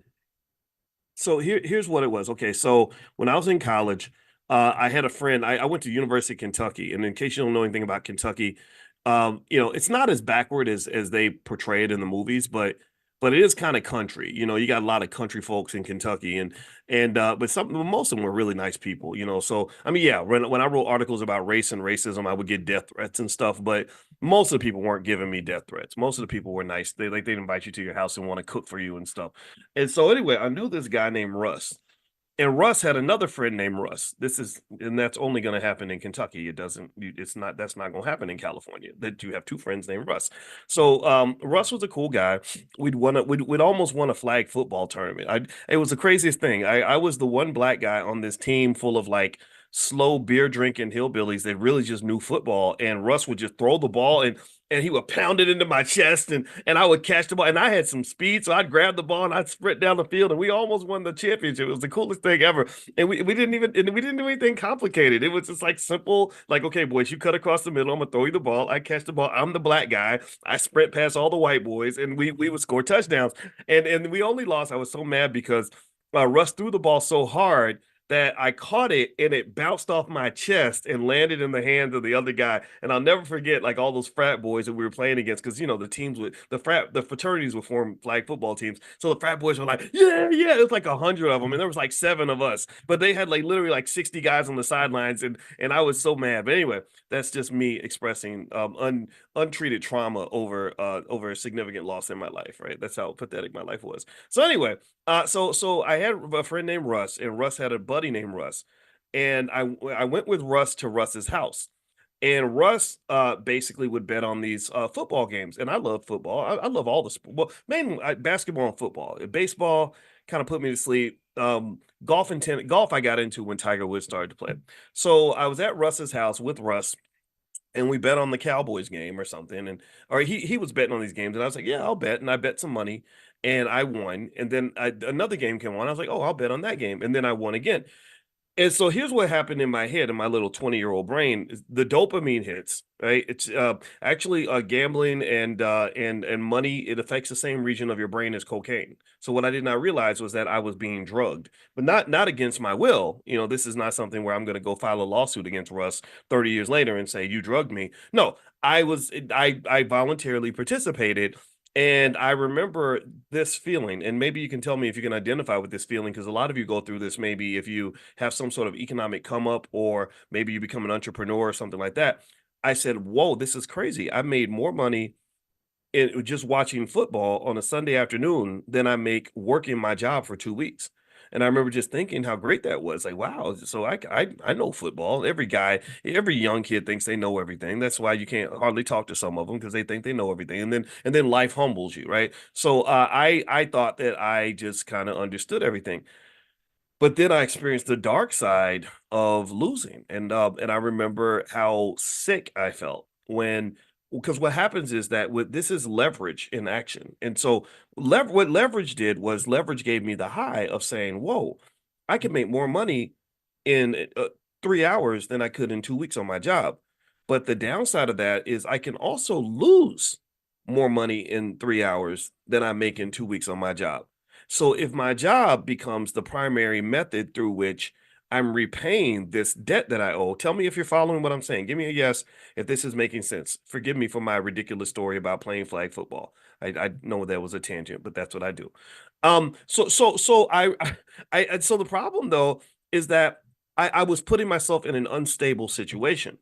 Why? Well, because now I'm in a scenario where my economic swings are so massive that yeah, if everything goes great, then leverage can shoot you through the roof. I could have got rich, but I didn't.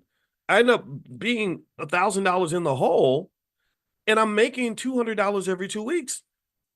That's very, very stressful. I mean, the financial anxiety that I experienced was at an epic level, and I was like, "Oh my God, what am I gonna do?"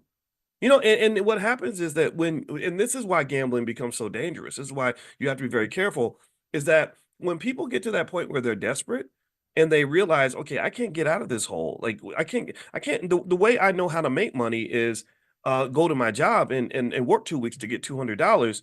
So in order for me to get out of $1,000 hole, I would have to take $1,000 risks. I would have to do something bigger in order to fix it. And that's what gamblers do. They say, okay, well, I'm gonna get out of this. And so they what do? They place bigger and bigger bets because that's all you got. All you got, the only way to overcome a bad bet is to make a bigger bet. And what happens is that you have this string at some point where all your bets go bad and you end up in a hole that you can never get out of, and then you're in debt for life, and some of them end up, in situations where if they have, you have bookies, you have people that get killed.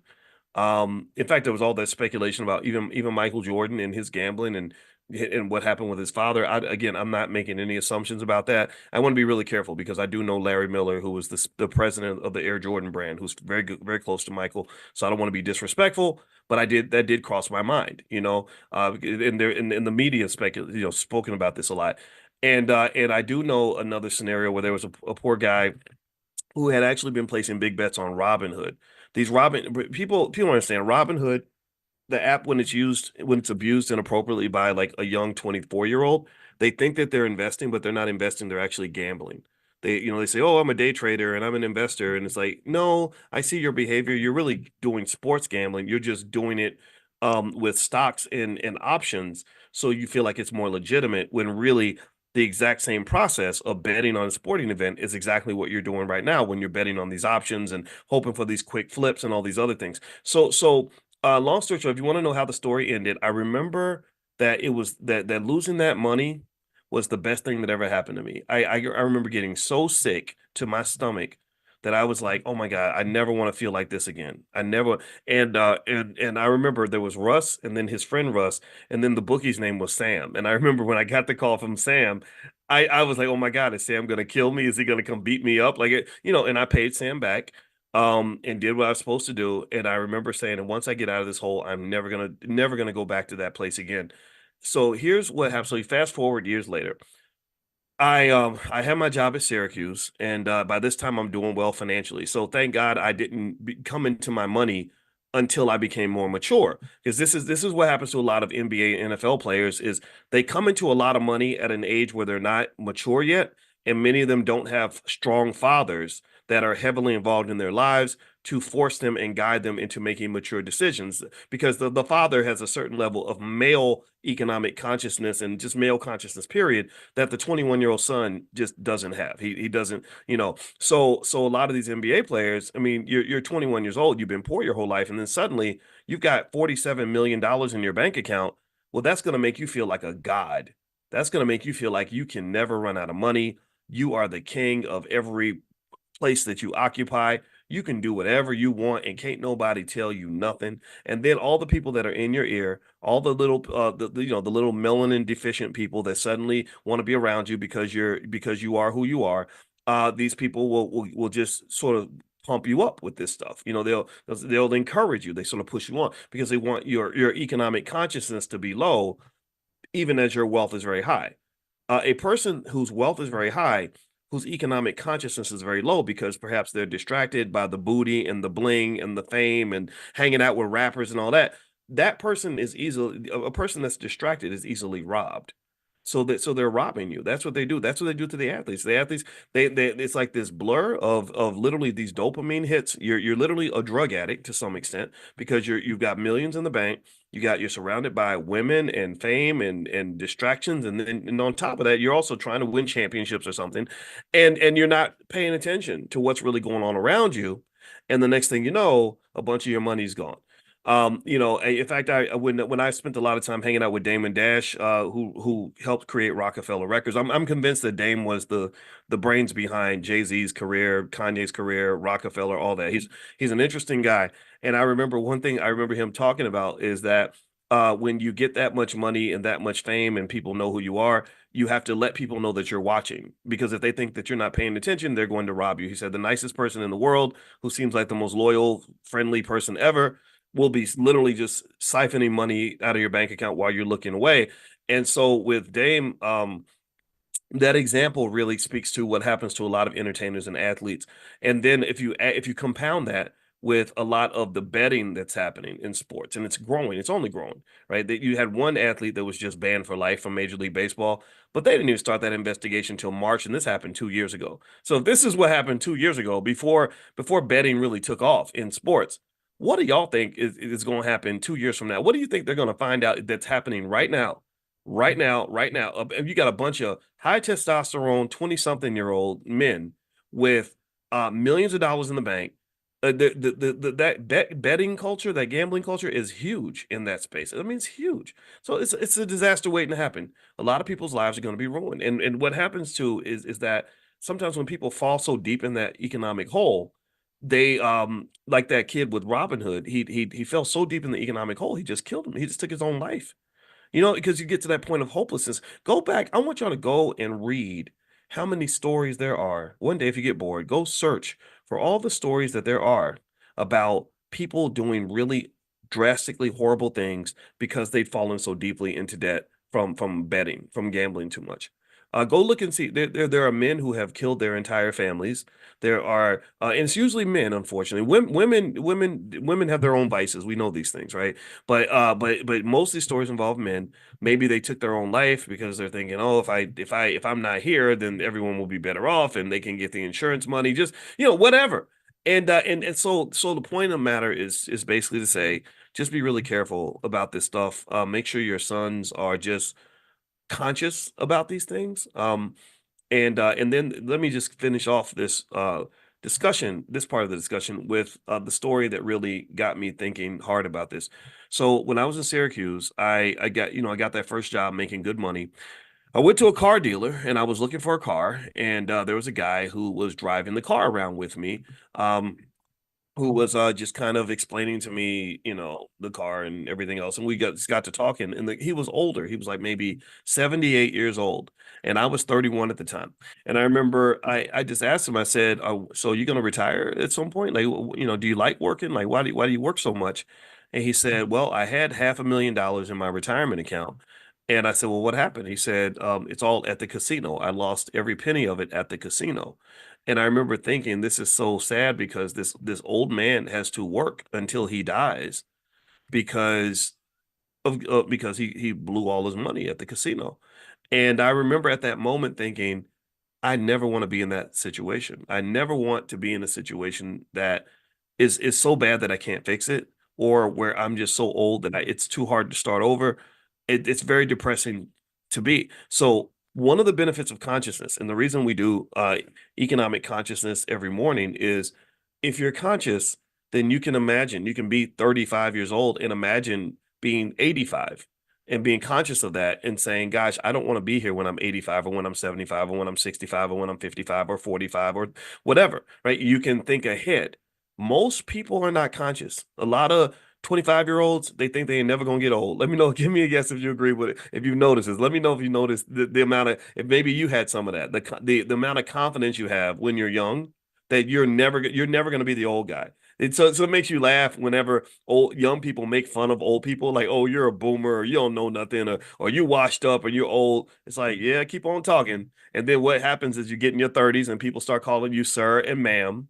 Right? And then next thing you know, your favorite artist is doing an oldies concert, like old school. We're gonna bring back the old school. Nelly gonna be at the oldies concert, right? And then little things start to happen, and then you wake up in the morning and your knees, your knees ain't bending like Megan the Stallion no more. You ain't got it like you used to. You're not what you used to be, or you try to go play basketball like I did, and then my legs would not cooperate. My mind was ready. I'd spent all these years learning how to make the right moves, and I had a great 3-point shot, but my body wasn't cooperating anymore. And the list goes on and on. Like things just happen. You get older, and what happens is that because we have a society that tends to glorify youth over the wisdom of the elders, like we tend to believe falsely that people in our society only have value when they're young. We look at women and we say, "Oh, your value starts to drop after you're 35 because nobody wants you and you're this," which is nonsense, right? That's absolutely ridiculous. And also, same thing is true with men. I think that the idea that we have a society where that will listen to a 25-year-old rapper more than they listen to a 55-year-old scholar or a 47-year-old mother, that right there tells you why so many stupid mistakes get made. That right there tells you how much knowledge is lost because you don't even listen to the people who can tell you what's coming up down the road. I'm sorry, no disrespect if you're in your 20s. I'm not telling you that you don't know things. I can learn from you too. But Lord Jesus, when I was 25, I didn't know nothing compared to what I know now. And I was pretty damn smart. When I was 25 years old, I had been teaching college students for 3 years.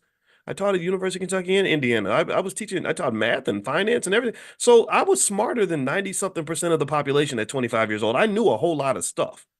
But when I tell you that that a conversation between 52-year-old Boyce and 25-year-old Boyce would literally be a grown man talking to a kid, I'm not playing with you. Like there's so many things I could tell him that he has no idea of. But he thinks he knows everything. He thinks he's smart. He thinks he's unseen some things because he's smarter than he was when he was 21. Hey, so one other element of consciousness is this. Pay attention now. This is important. And again, this is so not everybody can value this, right? Maybe I'm pushing too hard. But I believe that everybody here is intelligent enough to really follow what I'm saying here. One of the first signs of intelligence is very simple to me. Or better yet, one way to show me that you're not very intelligent is when you act like you know everything. When you are the person who knows all the answers, interrupts everybody because you already got it figured out, thinks you know everything, wants to lead every conversation, you do the most talking instead of and not very much listening. That right there tells me that you're not very intelligent and you're not very conscious. That just to be honest with you, the person who thinks they know the most is usually the person who knows the least, but they don't even know enough to know how little they actually know. A sign of intelligence and consciousness to me. And this is why I always say that this is a platform for intelligent Black people, not because you have to be intelligent, but because I believe that intelligence matters. I believe consciousness matters. I think if you're not woke, and when to me, woke means aware, looking around, head on a swivel, understanding things, diagnosing it, figuring things out. That's what I'm talking about when I say woke. I ain't talking about, whether you want to use the girls' bathroom. I don't care about gender and all that and who you're sleeping with. I know to me, woke is like, are you awake? Did you take your no dose and are you looking around or are you paying attention? Because a lot of people ain't paying attention. A lot of people are asleep. So that is so the lack so a sign of a lack of intelligence and consciousness is when you think you know everything. And unfortunately, a lot of young people get hit with that. The sign of intelligence to me, or one measure, in my opinion, of intelligence and consciousness is when you learn that just how little you actually know. When you have a full understanding that the universe of all the things you don't know is 1,000 times, 1,000,000 times bigger than the universe of what you know. What you know is about this big.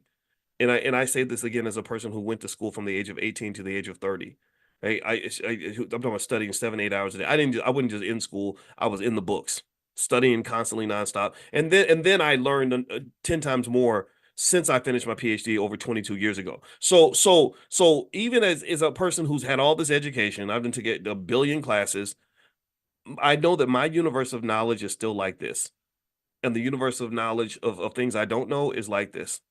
So really, if you ever meet me in person, one thing that you'll probably notice is that I'm just going to be looking at you and listening and taking in any piece of information you can offer, every story you want to tell, because I'm learning from you. Because I don't know, I know a lot, but I don't know your perspective. I don't know your story. I don't know your experience, and I'm seeking to learn from that. And then I will talk if you ask me a question. If you ask me, like, so what do you think about this? What do you think about that? Then yes, I will share things. But I really think that consciousness to me, again, just me submitting this humbly to you, is really knowing how little you actually know. So if you're a conscious person, then you are conscious and aware of everything that exists outside of yourself. And so if you are a conscious, intelligent young person, I encourage you, just sit back and listen. You know, when grandma starts talking and telling her story about how things were in 1952, listen, because there's gems. There's so many gems that your elders can give you that you're missing because you live in a dumbass society with people that don't respect anything that happened before, like, 1999 or 2010. And what you find, and when you go back, for example, if you study and listen to Black folks that lived before integration, before the civil rights movement, and back when white people were really treacherous and terrible. Not all of them, but many of them were. They were blatantly racist. They actually have skills and value systems and survival mechanisms that you can't even relate to. You're not even at that level. And they could accomplish more with greater opposition than you can accomplish in a society that's supposed to be fair and open and integrated. So I love to listen to I get on the phone with Dr. Claude Anderson, and it's really just him talking and telling me stories about his childhood and the military and things that he's seen. I don't have, what can I really, what can I teach this man? I mean, sure, if he asks me a question, I can share a perspective, but I'm not trying to teach that man. That man's teaching me. So long story short, I think that this is important because there are these landmines, right? So something like sports betting is one of those massive economic landmines that a lot of people are going to miss because nobody's really talking about it. The only time people are going to start talking about it is when it hits a crisis stage. It's like everything else. It's just like, even in the pandemic, everybody knew. Anybody who was worth their weight in fried chicken just knew that during the pandemic we were going to have a problem with inflation. They were like, you're pumping all this money into the economy and we don't even need it. Yeah, of course we're going to have an inflation problem, and they just kept doing it. And all so a lot of things that are happening now are things where people were predicting these things. They knew it was going to happen. So really, truth be told, I don't know. I think that what probably happens for sure is also the lack of awareness shows itself in the fact that people don't always have the ability to see down the road. And if you once you gain that ability to really see down the road and see outside of yourself, you start to see opportunities that didn't exist before. So for example, this is why when we do our economic elevation, financial consciousness exercises, I encourage you to just sit back and meditate and imagine living in the year 2030. It's right around the corner. It's going to happen very, very soon. 2030 is to 2024 what 2018 is to us now. Right? That's what 2030 is to 2024 what 2024 was to 2018. I guarantee you that if I was to go back in time to 2018, nobody in 2018 was thinking about 2024. In the minds of most people, 2024 was this far off, distant land. It was almost like, anybody remember when Prince used to say, I'm gonna party like it's 1999? And you thought about 1999 like it was like way off in the future, like it was never going to arrive. Some of y'all don't know. If some of y'all were born after 1999, but those y'all who are like over the age of say 45, it freaks you out a little bit. It's like, wait a minute, hold on, wait. 1999 was that was the future. That was futuristic. Angela Bassett. Does anybody know this? Remember that movie? Anybody remember that movie Strange Days by with Angela Bassett? And she was in the car driving the car. She's like, baby, this is what I do. And it was this futuristic movie, and it literally, the movie took place in the year 1999, and it was futuristic. And it's funny because I think the movie got made in like 1995. And so it's like, that's so weird that they could make a movie in 1995 and talk about the future with all this technology that still don't even exist. And it's only 1999. That's weird to me. That tells me how little our how short and shrunk our perspective can be. That can be impressive to us. And then it's really weird when you see stuff from like the movie Back to the Future and they talk about stuff that would exist in the year 2020 and they compare all that. And so time goes by fast, and I think time consciousness is another form of consciousness, period. If you have time consciousness, then you are aware. You don't waste time. People who are conscious of time don't waste time. People who are conscious of money don't waste money. People who are conscious of their health, they don't ruin their health. People who are conscious of their children, don't their children aren't out in the streets getting kidnapped and beaten up and locked up, right? So consciousness is everything. Consciousness matters. So consciousness, in my view, is something you have to practice because I think there's a lot of people who prey on those who are not conscious. They do deliberate things to keep your consciousness low. Entertainment, for example, is designed to minimize your consciousness. You've heard all those stories about the Roman emperors who would entertain people with circuses and what was it circuses? What was it circuses and sports and stuff and give them bread? And I forgot what the quote was, but basically they were like, just give them a bunch of sporting events and all kinds of stuff to distract them, and they're not going to be conscious of the other things that are going to happen because part of that means that if your attention is taken over here, then that's where your consciousness lives. It doesn't live in the places where it needs to be. So so that's I'm not going to keep going today. That was my thought for today that I wanted to share with you. If you want to join us every morning for economic consciousness training, make sure you're on the text list. Text the word morning to the number 87948. Text morning to 87948. And also, I'm going to be back tonight. We're going to do our Powernomics training. We are reading Dr. Claude Anderson books word for word, and we've been doing this for about 4 or 5 years every Wednesday night. And it's going to be 8:30 p.m. Eastern time tonight. So if you'd like to join us, it's totally free for anybody that wants to join. I just ask that you tell your friends, bring your family if you're happy, if you're getting something of value. And if you want to get a notification when I start tonight, you can get on that text list. Just text the word greatness to 87948. I call this Black Keys to Greatness, which is the name of a life class that we have in the Black Business School that you can have for free as well. So text greatness to 87948.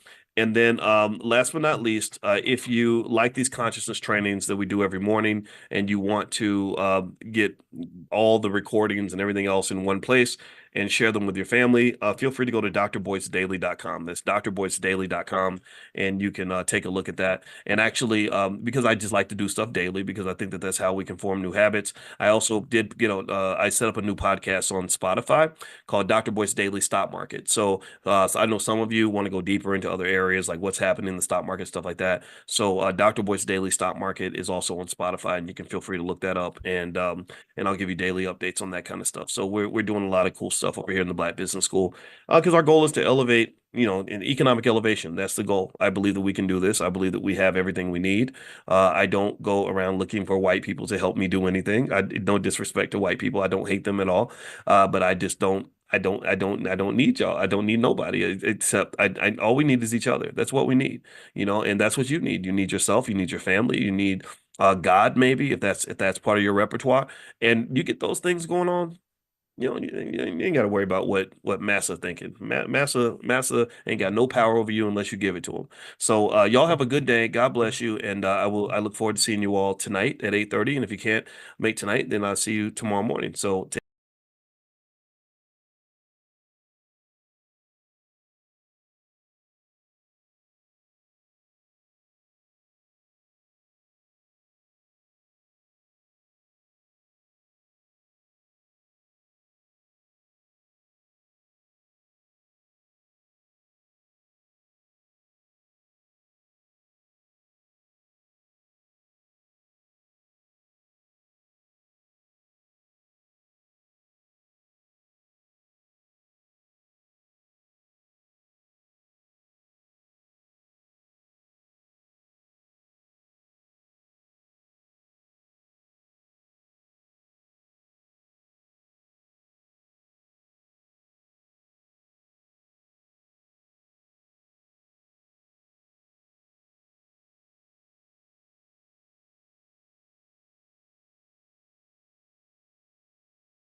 know what the average new car note is? Does anybody know what that is? The average new car note is $730. 730 bucks, right? So, and by the way, some of you are saying you can't hear me. Give me a yes if you can hear me. Give me a quick yes. Let me know you can hear me okay, because I'm kind of worried now. Somebody said they can't hear me. I want to make sure I'm coming through all right. Give me a quick yes if you can hear me all right, because I want to make sure my audio's good. I don't know what's going on with that. All right, so okay, so I see some yeses. Okay, great. Thank you. All right, awesome. That's perfect. I was really worried. I kept seeing people say I can't hear and stuff like that. So I was just checking to make sure it was okay. All right. So here's where we so let's start here with this. Um so what I'm gonna do is I'm gonna kind of give you the end of the story before I give you the middle and the beginning. The end of the story is that the economy is shifting in ways that I would define to be fundamentally unhealthy.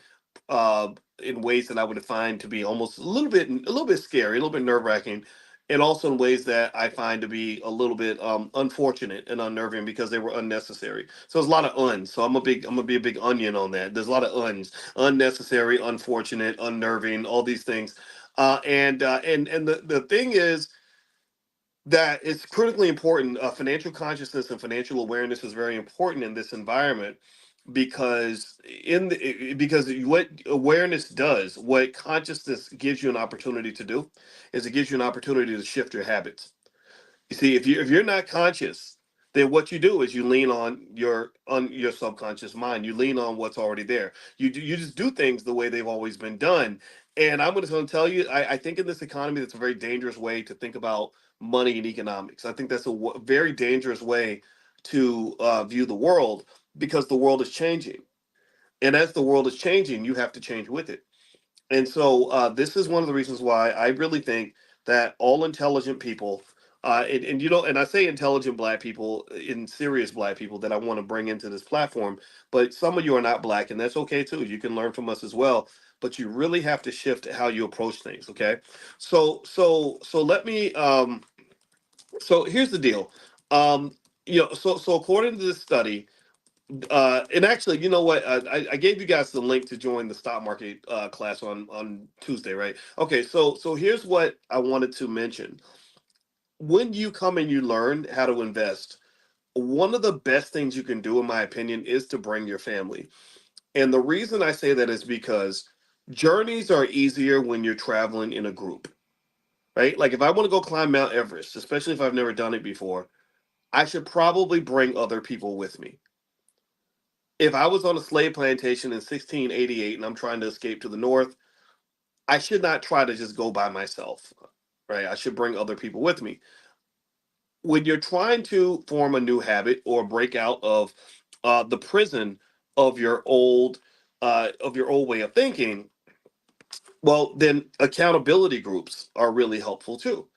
There are studies that show that if you want to lose weight, for example, just get a cohort of people that want to do the same thing, and you'll start losing weight because you'll have peer pressure working in your favor as opposed to against you.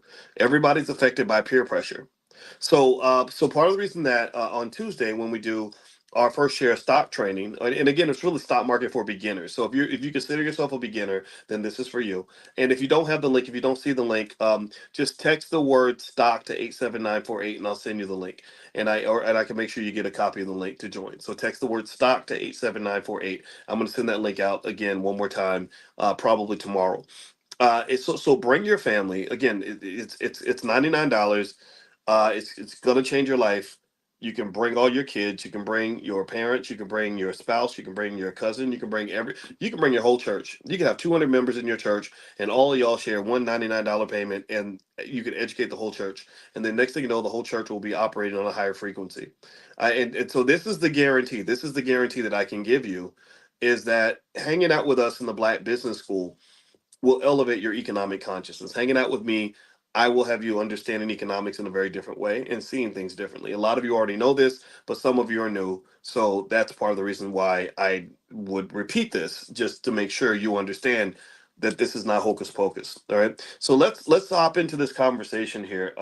So again, the event is Tuesday at noon. And if you can't make the live event, you can still get the recording. It's yours for life, and you can share it and all this other stuff. All right. So here's what I wanted to also dig into is not just what's going on, but I want to dig into why it's happening this way. Like I want to look at, when we talk about this what I consider to be almost like a type of economic danger, because this is driven from the top. There are people that are at the top that can pull the levers on the economy. There are people at the top who can do things almost like the Wizard of Oz and cast a spell on the economy and make the economy go left, make it go right, make it go up, make it go down. These financial, so-called financial wizards, that's what they claim to be. They're able to sort of manipulate things in a certain way, and sometimes they do it right, sometimes they do it wrong.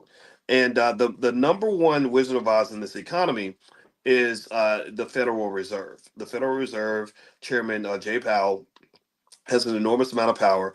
I know people like Jay Powell. I went to school with people like him. You go through your PhD program and you hear, well, so and so just got hired at the New York Fed, or so and so just got hired at the Denver Fed, right? And you would just sort of see this as you're going through grad school. Like I could have ended up working at the Fed. The difference was that people that worked at the Fed actually were like the lower tier graduates. So if you were lower tier, you went to work at some place like the Fed. If you were higher tier, you got a university position, right? So but the chairman of the Fed is pretty much like kind of like one of the economic kings. These are the people that are really well trained, really good at what they do. So I have a lot of respect for these people. But the problem is that sometimes they just get it wrong. And also the challenge that, and this is a bias that I want you to understand, is that they come from very elite spaces, like Lawrence Summers, who is a guy from Harvard University, who he was a president at Harvard, and he's a smart guy. And I remember reading a lot of his research papers when I was in graduate school. He's very good at what he does, but he also comes from a very elite background. I think his uncle won the Nobel Prize, and there's kind of this thing where they tend to see the world through the eyes of rich white men. That's my point. That's what I'm getting at. In the field of finance, one of the reasons why it was so difficult to finish my doctorate, I was the only African American on the planet, male or female, to get a doctorate in finance that year in 2002. It was difficult because it was a white man's game. It just was, and so these biases that we all know about, right? We all know that white people and black people see the world differently. Give me a yes if you agree. I think things like the OJ trial showed all of us that whites and blacks don't see the world the same. That we just don't. If you look at the OJ trial and they ask black people, is he guilty or did he do it? 76% of black people said no, and then 76% of white people said yes. It was something crazy like that. So we see the world differently, right? And so as a result, and then there's not only the racial difference, there's the economic difference, right? So you're not just talking about white versus black, you're talking about rich and white versus everybody else. And wealthy white males just tend to have an enormous amount of control and power in the economy. And sometimes that can be accompanied with a certain kind of arrogance and perhaps a lack of empathy for those who are not in that category. So when they're making policy decisions, I want you to understand the lens through which the people making these important policy decisions are looking at the world. They're not looking at the world through the eyes of a poor black woman. They're just not. They can't see that. Um, they're not thinking in that particular light, and they're not seeing what you and I might see, in the experience that we had, right? So here's my point. Here's where I'm getting at with this. Okay, so now that you know the lens through which they see the world, that'll help you understand the policies that were put in place. So here's the deal with some of the policy. This issue with car notes being really high, and I started off mentioning that to you, that the average car note in America for a new car is $730. It was not like that before the pandemic. Before the pandemic, let me see. I did some research here. I got some data. Um, let's see here. Before 2019, car payments were much lower. In 2018, the average Americans paid 554 on new vehicle leases. So that number's gone up to 730. After 2019, there's been a notable rise in average car payments. This increase is attributed to several factors, including higher vehicle prices and increased interest rates, which have escalated financing costs. In 2023, in the third quarter of 2023, the average monthly payment for new cars was 736, which is a 4.5% increase from the previous year and a substantial 32% increase from 2019. The rise is also reflected in the share of $1,000 plus monthly car notes. So there is a large percentage of people that are paying more than $1,000 per month on their car. Some of you may know people who are doing that. Some of you may be in this room. About 17.5% of all Americans are paying more than $1,000 a month on their car. Now, if you want to understand how much money that is, and I'm not judging you. If I'm okay with you driving your Bentley and stuff, or your Benz. Like, keep driving it. I'm happy for you. But let me try to help you understand what happens when, if you are in the category of those who might spend that much money on a car note, and you don't also put that same amount of money, say, in your investment account, stuff like that. Well, remember the $5 a day plan, which is the wealth plan that every family can apply to make sure your children never have financial problems for their entire life. The $5 a day plan is $150 a month. And off that $5 a day plan, on average, again, you can't predict the future, but on average, and we've talked about these numbers, at the age of 10, your kid has $29,000 liquid. That puts them ahead of most Americans. Most Americans don't have $29,000 liquid.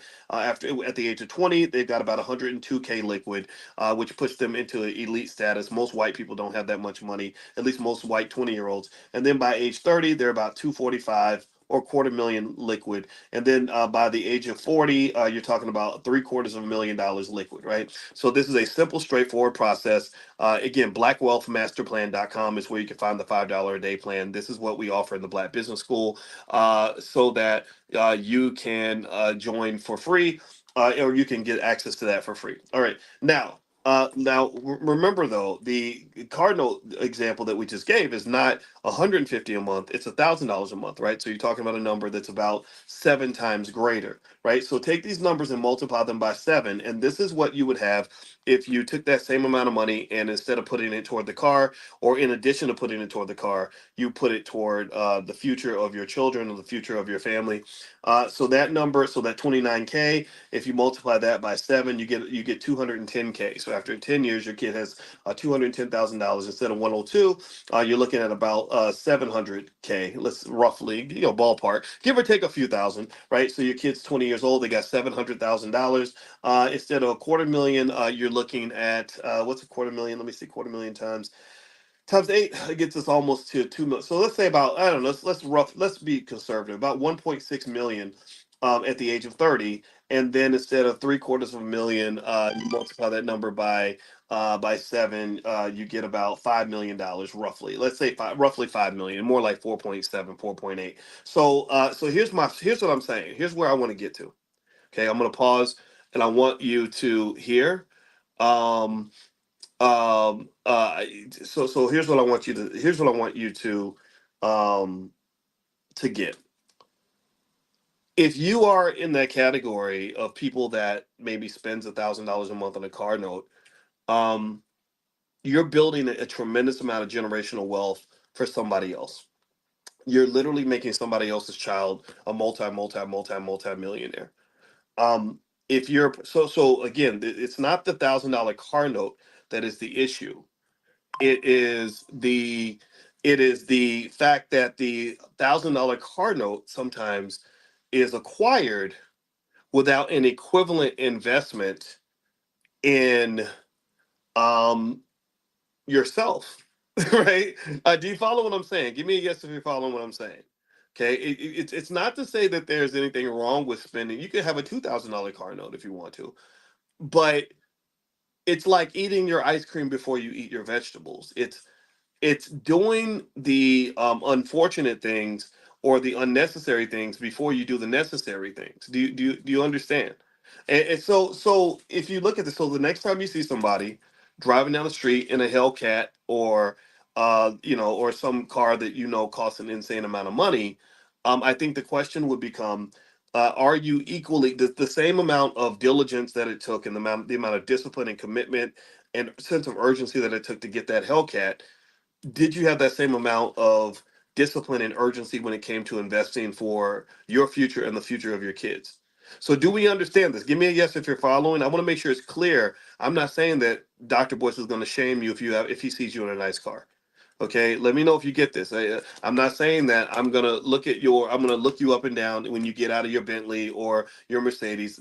I hope you understand that. I'm not doing that to you. I'm not one of those people. I'm not a person who's gonna slap the Starbucks coffee out of your hand because you spent $7 on a latte. I'm not saying that at all. Get your damn $7 latte. They're good. It's okay. I do it too. What I'm saying is handle your business. That's it. Stand on your business. And I can tell you it's a process for everybody. We're all breaking out of this culture. We're all affected by slave culture. All of us are affected by bad habits that somebody else gave us. I still fight them all the time, every day. Every year, if you've been on this platform, you'll notice that I evolve in terms of how I approach things every single year, because I'm fighting my slave habits. I'm trying to stand on business. I'm trying to cut out BS and nonsense. Okay. And so, for example, in this space, when people come in and say crazy, weird things, or bring in immaturity from the internet, I instantly block them. Like, they get blocked from life. Like, I push them out. I say, you got to go. Sometimes I don't even announce it. I just delete them. I just ban them, because it's okay. This isn't for you. We don't have time for this. We're trying to move forward. We're trying to learn. We're trying to grow. Okay. So with that being said, let me read a little bit more about what's going on with the car notes. And also, just a reminder, I'm going to be in Philadelphia. Jay Ortiz is hosting the Get Money Fest on the 18th. And it's really great for independent business people that want to figure out how to generate income from what they're doing, or how to build wealth from the work that they're doing. And so, if you are in that category, then feel free to come. It's kind of a fun event. They're going to do music and art and everything else, but also they're having financial panels. So that's going to be May 18th. The URL is getmoneyfest.com. I think he's giving away some free tickets. So if you want to, just go to the site getmoneyfest.com and join us in Philadelphia on the 18th. Feel free. I'll be there. All right. So let me read more about this issue with car notes. Okay, so it says here that there's basically an affordability crisis when it comes to cars. They said that effectively a car of, say, $25,000 is considered to be kind of a unicorn. It's extremely rare. That most cars cost much, much more. The Chinese are coming in, actually, and really stomping the electric vehicle market, because they're actually offering cars that are as low as $10,000 or something. And in fact, Treasury Secretary Janet Yellen went to China to basically tell them, like, stop dumping your cars on our market, because you're going to drive our companies out of business. And that's interesting in terms of protecting your economy. This is something that the Black community doesn't do very often. It's they don't really. We don't really protect our economies, right? Like, so the way you have people that come from other communities that set up shop in Black neighborhoods and end up just making all the money, from the Black community there. They'll come from some other country and set up a corner store or a gas station, and we just buy from them and don't think about who we're giving our money to. The U.S. government does not do that. They protect their businesses pretty diligently. So when they saw the Chinese companies coming in and pretty much killing U.S. EV companies by dumping supply onto the market at really low costs, she just went over there and said, "Stop it, cut it out, right? Or we're going to put tariffs on your products and make them more expensive, so people can't buy your stuff." So anyway, long story short, this sort of protectionism is something that I think we should consider in terms of defending Black dollars in the same way, right? Because basically, with cars, let's circle back to the car note issue. So with cars, basically, what's been going on is that for American cars, and for most of the cars that are out here that are not EVs, the car notes have just been going up, up, up. A lot of it has to do with higher interest rates. Also, the increase in the money supply from the Fed, that caused a lot of problems. And these inflationary issues are not going away. Your big danger in the economy right now is something called stagflation. Stagflation is where you have both a slowing economy and high inflation, where the economy's slowing down and inflation's high. So what happened was the pandemic occurred, and they were worried about the economy slowing down. What's crazy is that it never slowed down, not one bit. But they were worried about it slowing down, so they started to inject cash into the economy. Well, when you inject cash into the economy, what happens is that you're stimulating the economy, but you're also creating an inflationary issue that you have to deal with. So that's why you saw inflation get super, super high. That's why you started seeing all these things, doubling in price, and all this other crazy stuff like auto insurance for whatever reason is insanely high. And they didn't have to do any of that. They really could have not done a single thing to the economy and everything would have been fine, but they didn't really know that at the time. But even when they did know that, they were so hesitant to adjust course that they just didn't do anything. Because also, if you remember, a lot of you that were buying stocks in around 2020 at the start of the pandemic, you were making money hand over fist. Anybody remember that? Anybody remember stocks going up 30-40% in a day, or prices doubling in a week? Anybody remember that? Like how much money people were? I mean, I don't know if y'all remember, but I remember specifically. I was sitting right in front of you, talking to you every day, like I'm doing right now, and I remember saying like, okay, it should take on average 12 to 14 months for the bear market to end, because the market had just crashed right at the start of the pandemic. And I was stunned. I was shocked because it didn't take 14 months. It took about 3 weeks. And so during that time, you would be able to buy a stock for $100 and have that stock be worth 250, a month later, which was unprecedented. It was crazy. So basically, the economy wasn't doing bad, the market wasn't doing bad, but they kept pumping all this money into the economy, just pump, pump, pump, pump, pump, and they were doing it in a very sloppy way. And again, because the policymakers are a bunch of rich white guys who are not in touch with the average American, their friends were the ones who were getting really rich from this. If you ran a business that was adjusted for the pandemic and prepared to deal with the pandemic, you made a ton of money. It was never easier to get loans for your business.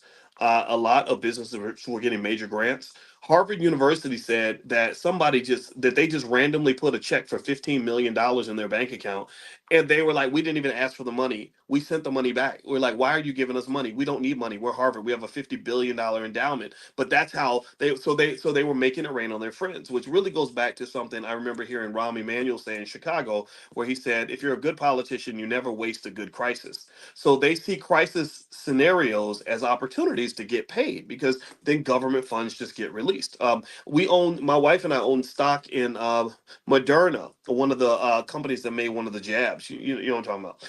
And that company stock went up, I want to say 600-700% during the pandemic, because they were making more money than they'd ever made before. So this is what happened. So the aftermath of this is multifold. One, government debt is $35 trillion. It grows by about $1 trillion every 3 months, so it's probably 36 or 37 trillion by now. So it goes every 3 months. It grows by about $1 trillion. So at least per year. So in the next say 5 years, it's not going to be 36, 37 trillion. It's going to be more like 52, 53 trillion. It's not going to slow down. Um, Number two, when you look at inflation, a lot of you have noticed the prices of everything going up. It's gotten kind of crazy. That's a big deal. Number three, the gap between the rich and the poor has really continued to stretch. Because if you notice in the pandemic, what you saw was feast or famine. You saw businesses that were doing better than they'd ever done, and then you saw businesses that were just dying. If you go to a lot of downtowns and people that own restaurants and stuff like that, or people who didn't have their books together where they could go in and get some of these PPP loans, these businesses died. These businesses are gone. They're never coming back.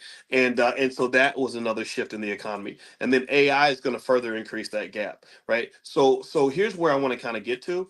The car note is kind of a symptom of a bigger issue. Do you understand? The whole idea of car notes being insanely high and the average American only being able to afford a $400 car note, that's just one of about 50 things happening that I could describe to you that would explain the shift in this economy. Workers' wages did not go up even as inflation went up. So here's what I want to kind of leave you with in terms of actionable steps and understanding. Number one, everybody has to invest, period. Everyone should be investing in the stock market, period. Most of this time during the pandemic, where all these gaps were occurring, all these issues were occurring, the stock market's been going up, up, up. It hasn't stopped. Real estate's been going up, up, up. So over time, if you can be a property owner, everybody should be a property owner. The only thing stronger than inflation is something they call asset inflation. Asset inflation is the rate of growth in the value of financial assets, including things like real estate, stocks, bonds, crypto, and all that stuff. So asset inflation has been insanely high. So all the rich guys have been getting richer during this whole period. They're not struggling at all.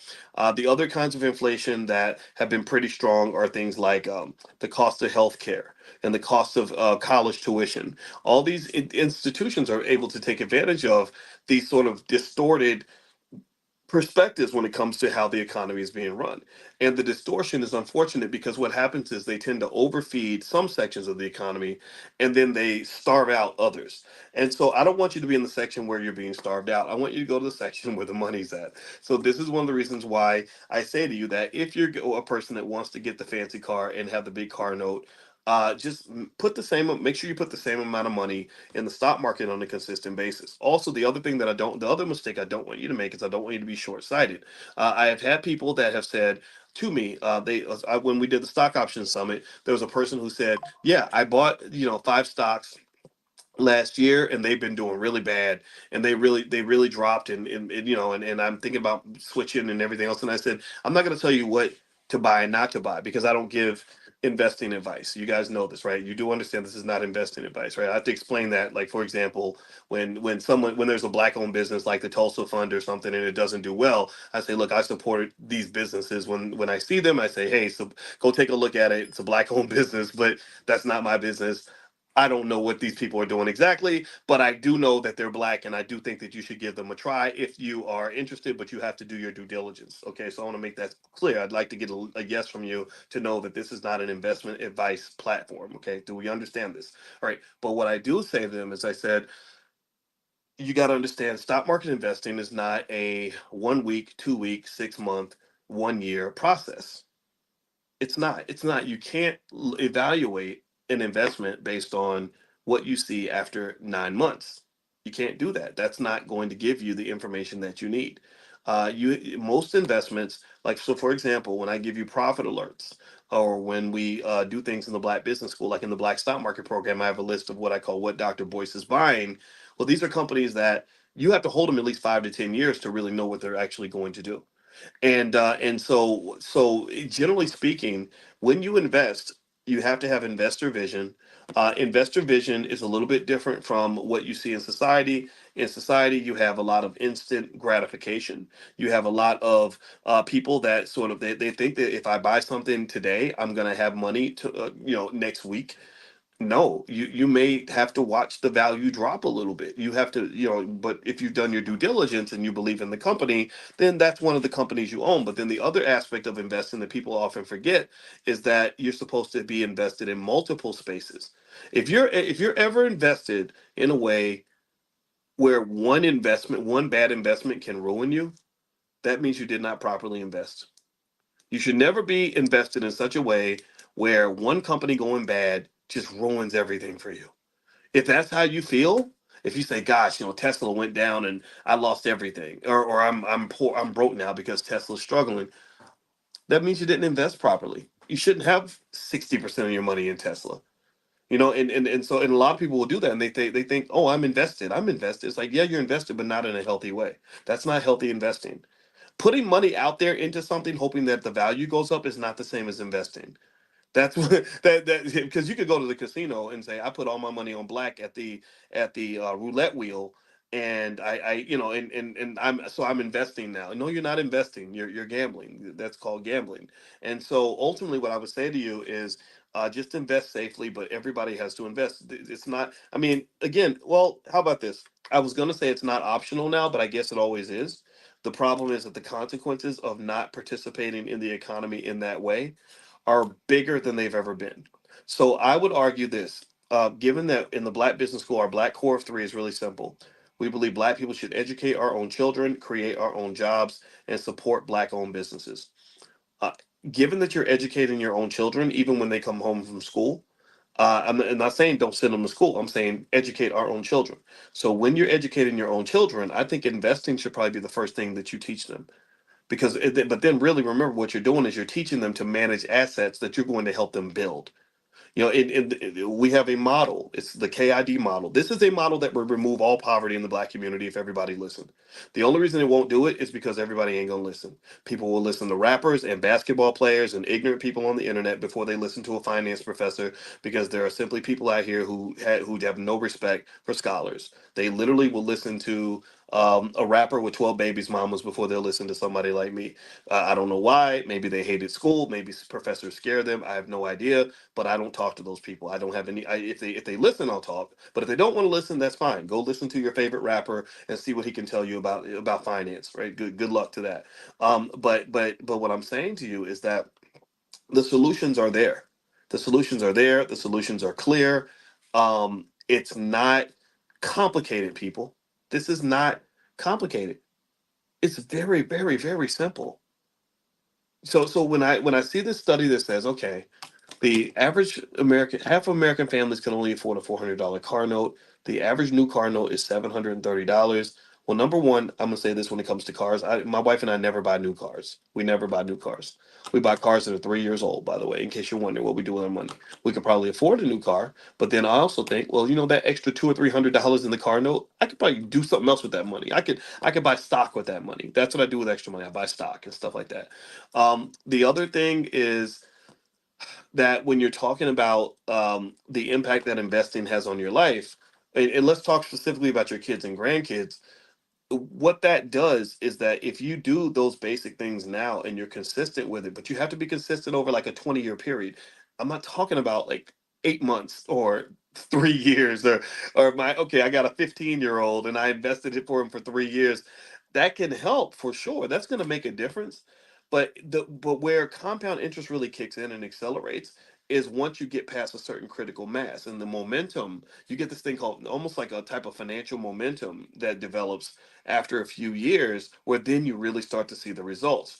In a way, you could think of it like, mathematically speaking, the way investments grow is like, if you're pushing. Imagine if you're pushing your car, right? If you're pushing your car and you're trying to get it, over off of a hill. At first, it's really really hard to push that car. It's extremely difficult to push that car, but eventually you keep pushing, and it moves faster and faster, and then as you get over the hill, suddenly gravity takes over, and once gravity takes over, the car is flying down the hill and you can't even stop the car. It's growing that fast. That's called convexity. Convexity is what makes that's what makes stock prices rise. That's what makes compound interest accelerate wealth. That's what makes people so insanely wealthy that you're sitting there wondering, like, how in the hell did they get that much money? Well, because if you look mathematically, this is all I see things in mathematical terms. Mathematically, what you're doing, if you're working and you're trying to make money as a laborer and you're trading hours of your life for dollar bills, you're doing what is called a linear wealth plan, right? Linear means that it's like a straight line, right? Linear is like if I'm driving a car and I'm driving 50 miles an hour, and I say, okay, after I drive 10 hours, I'm gonna drive 500 miles. After 100 hours, I'll drive 5,000 miles. That's what linearity is. Linearity is not as powerful as convexity. Convexity would say, okay, the first 10 miles, I'm going to go 50 miles an hour. But the next 10 miles, I'll go 55. The next 10 miles, I'll go 60. Then I'll go 70. Then I'll go 80. Then I'll go 90. And the longer I drive, do you understand? Let me know if you're following this. The longer I drive, the faster I go, right? So after I've been driving for, 30 hours, I'm going 800 miles an hour. That's what money does. That's how money grows. So when you don't even get onto the financial highway of America, when you just sit on the sidelines, or you just, are working your way to wealth and not or trying to save your way to wealth, you're really missing out on all that convexity, because you've traded in convexity for linearity. You've traded mathematical power for something that is very that really is heavily dependent on your power. It's like if compare pushing that car down the hill and how fast that car's going. Imagine if instead I was just pedaling a bike and I'm on a flat surface. If I don't pedal, that bike doesn't move. There's no point where I can just stop pedaling and the bike will take over. But whereas if I was going down a hill on that bike, then I would might pedal really hard in the beginning, but then I don't have to pedal anymore because the bike is flying on its own momentum. That's how money's supposed to go. Money, so there we go. Parabolic, Marcus. That's another great term. Convexity, parabolic. It's all in the same family of mathematics. It's all basically these. Remember those equations that look like that? Like that's how money goes. Money just it stays pretty flat, then it goes right? And that's what you want. Whereas your wages is it kind of looks like that, and that linear thing is hard. It's really hard. It's not even is it hard, but it's just almost impossible. Actually, it's very impossible. It's quite impossible to. If you look at that example with the car, if I'm driving 50 miles an hour consistently, it's very hard for me to keep up with you if you're driving 5 miles an hour faster every 10 hours. In fact, it's impossible for me to keep up with you. And the crazy part is that even if I start before you and I leave 3 hours ahead of you, it doesn't take you that long to catch up with me. And then once you catch up with me, you'll pass me and leave me behind. Right. So the wealth problem in the black community, the racial wealth gap, it isn't just about the fact that other people have more money than us. It's the fact that their money is growing faster than our money. So the gap is getting wider. Do you understand? So the gap's not shrinking. A lot of people think that that the gap is shrinking because time has passed. Like, well, we were driving at a certain pace before, and now we're not driving at that pace anymore. Or better yet, we were driving at that pace before, and we've been driving for 12 hours. So because we've been driving for 12 hours, of course we're closer than the other person. But if you're driving a Toyota and they're driving a race car, and the race car is going faster every hour, you're not catching up with them. You're actually getting further behind. And then here's the other crazy part. Not only are we driving slower than wealth builders if we do things the old fashioned way, but some people are actually driving backward.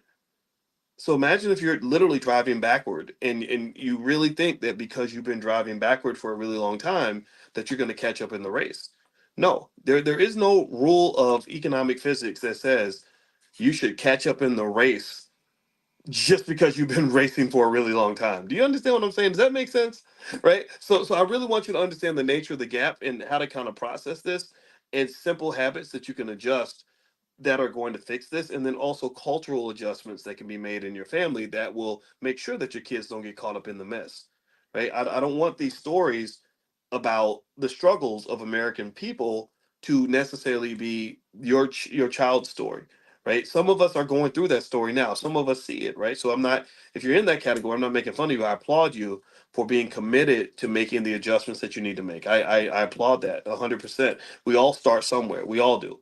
Right? But then it's kind of like, okay, so what does this look like, 15, 20 years from now, right? What does this look like, in the future? What does this look like um, what does this look like when my kids are 35-year-olds?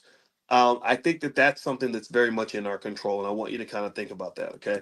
All right. So we're going to go ahead and finish up for today. But what I want to mention really quickly is that if you want to copy my book, The 10 Commandments of Black Economic Power, you can go to drboycebooks.com. Also at drboycebooks.com, I don't know if you guys know, but we have a really cool Black Wealth apparel section where you can actually take a look at some of the cool T-shirts and stuff like that we have. If you are into the whole black wealth thing, I kind of think wealth needs to be the new black, and so we've got cool shirts like generational wealth and millionaire loading and stuff like that. So feel free to go to drboycebooks.com and see if you see anything that reflects your style or something that might be of interest to you.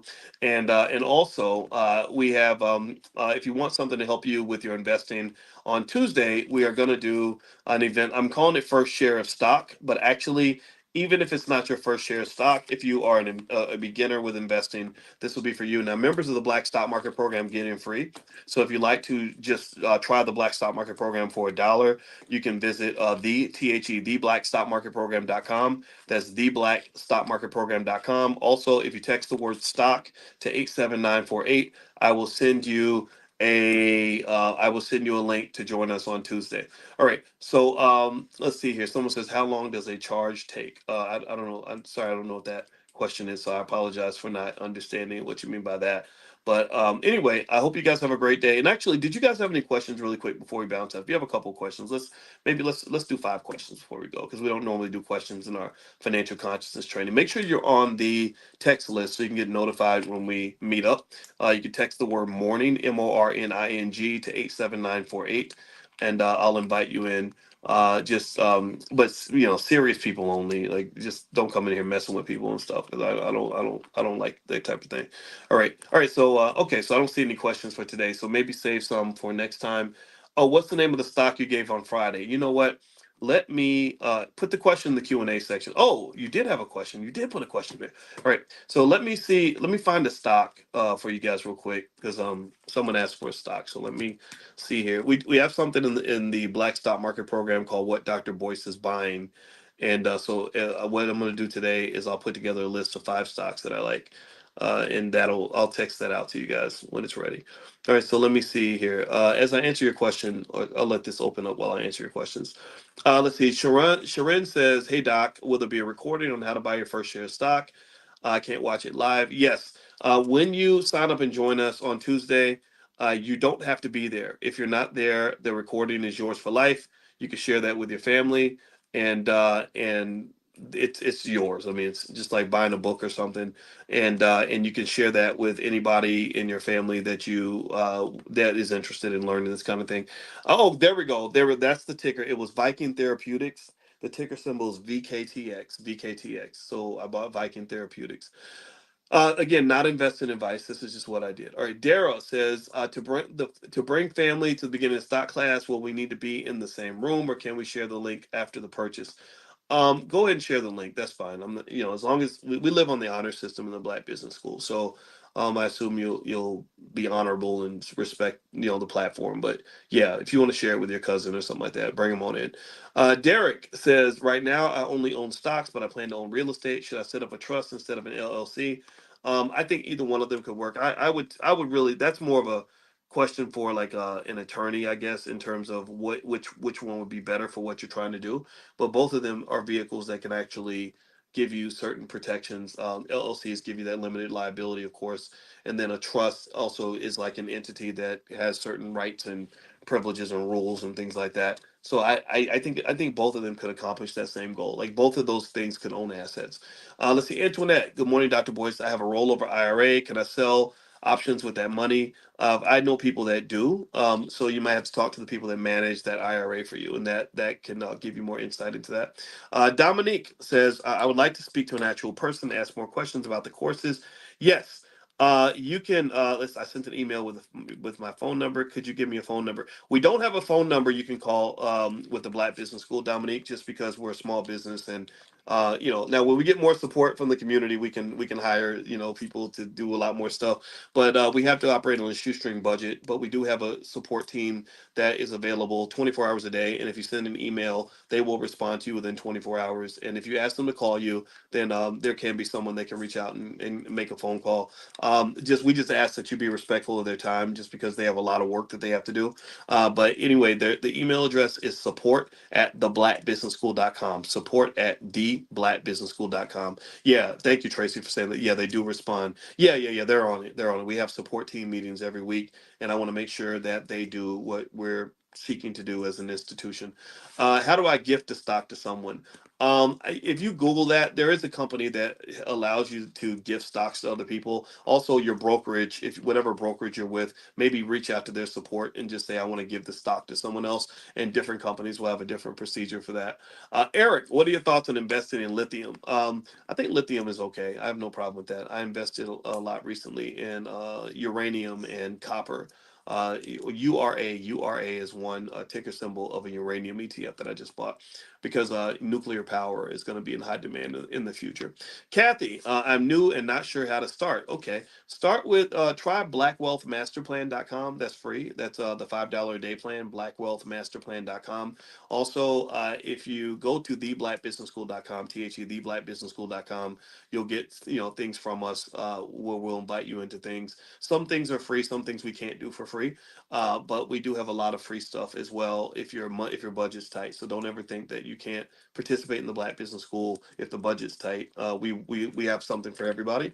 But things like the Prime program, which is very effective, by the way, it's been very extremely effective for those that have a little bit of capital to invest for themselves and are looking to make extra income. Like that's really been extremely successful. So if you want to take a look at the Prime program, just go to drboyceprime.com, drboyceprime.com, and Prime stands for Passive Recurring Income Machine.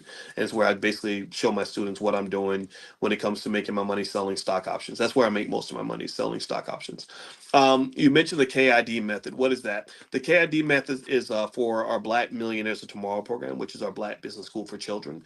The KID method stands for knowledge, investment, and discipline. Knowledge, investment, and discipline. This is a model that I thought about when I was on the faculty at Syracuse University, where I was sitting there and I was thinking about all my students and how we have.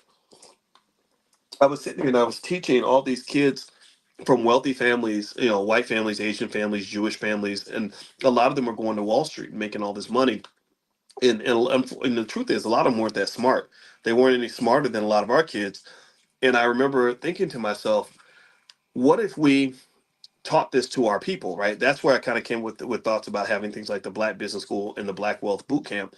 And I said, how do I do that? And I was thinking, okay, maybe the internet can help me do that. But then I said, well, I'm not really a person that buys into things like equality. Equality is not a big deal for me. I'm not trying to be equal to anything. Like, what are you trying to be equal to? Like, I'm not a better man because I become equal to a white man. Maybe I'm supposed to be the leader. Maybe I have something that he doesn't have, right? We don't think about that, right? So equality doesn't matter to me as much as winning. I like to win. I like to succeed. I like to get on top of things. So my approach was, I said, okay, what if we trained our kids on economics at the same level that we train them on basketball, football, and rapping, right? We're the best basketball players, best rappers, best twerkers, best football. Like we're great at sports.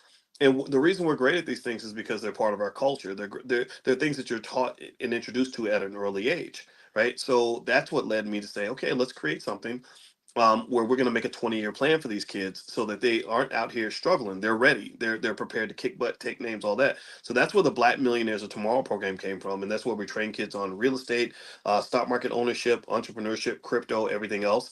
There are little certification exams. They can get a little degree, like almost like a little baby bachelor's degree, they can put on their wall, so that it boosts their self-esteem.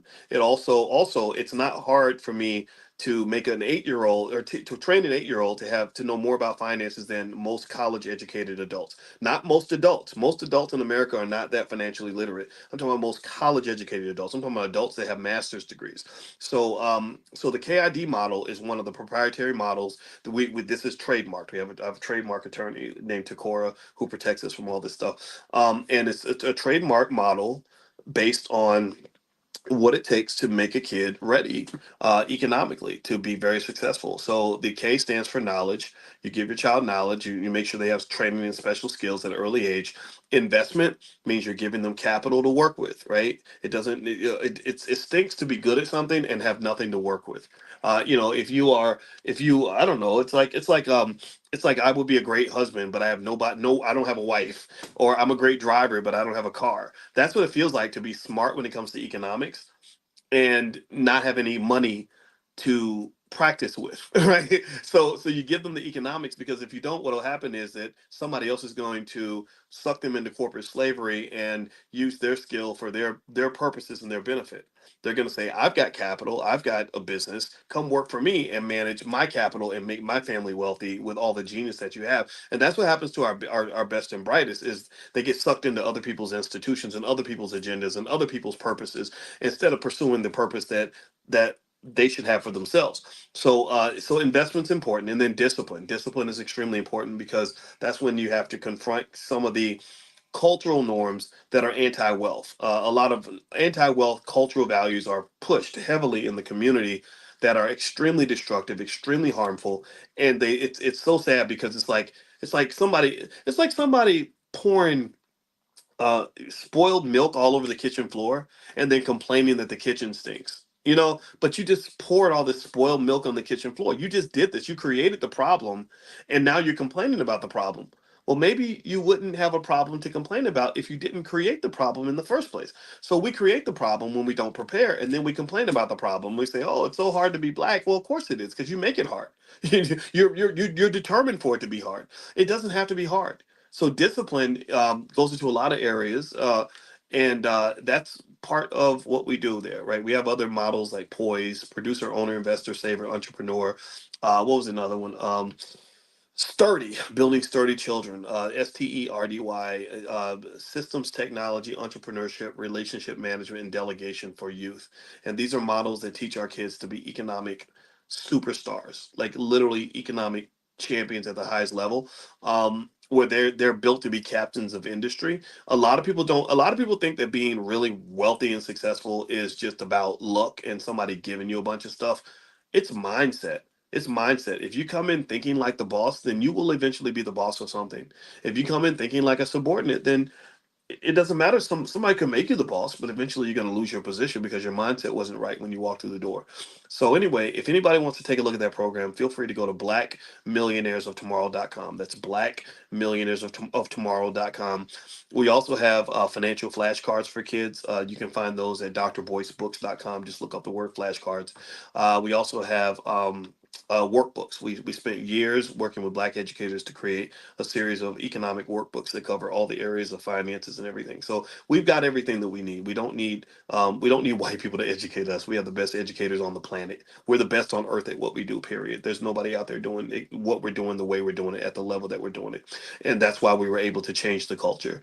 When I first left Syracuse and started talking about black wealth, even when I was at Syracuse, nobody was doing this. Nobody was talking about this. None of this really existed. There were people like Dr. Claude Anderson, but for the most part, it wasn't part of pop culture like it is now.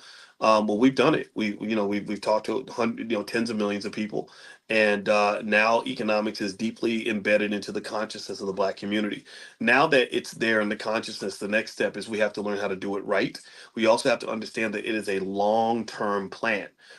When I started this in 2013, I made a 60-year plan called Project 2070. It wasn't 60, sorry, it was more like 57 years to be precise. But I said, no, Project 2070. We got to think about where we're going to be in the year 2070. And that's hard to see because you're not talking about your life or even your kids' lives. You're really talking about your grandkids. That's what it's got to be a long-term plan. But if you have a long-term plan and you execute properly, you can control the world. I want to control the world, and I believe we can control the world. The Jewish community has already done a lot of this. Their power is enormous relative to their percentage in the population. We're smarter than them. I train their kids. I know a lot of what they know. I just want us to execute. So if we execute, we will win. We will succeed. We're supposed to be the best. Anyway, let me keep going. Sorry.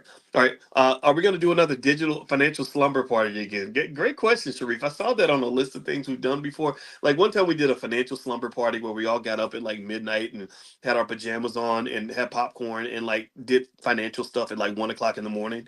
And so, yeah, that'll be fun. We'll do a financial slumber party at some point. So if y'all agree to show up, then I'll do one. All right. So next, let's see here. Travis said came in late overall. What was the topic today?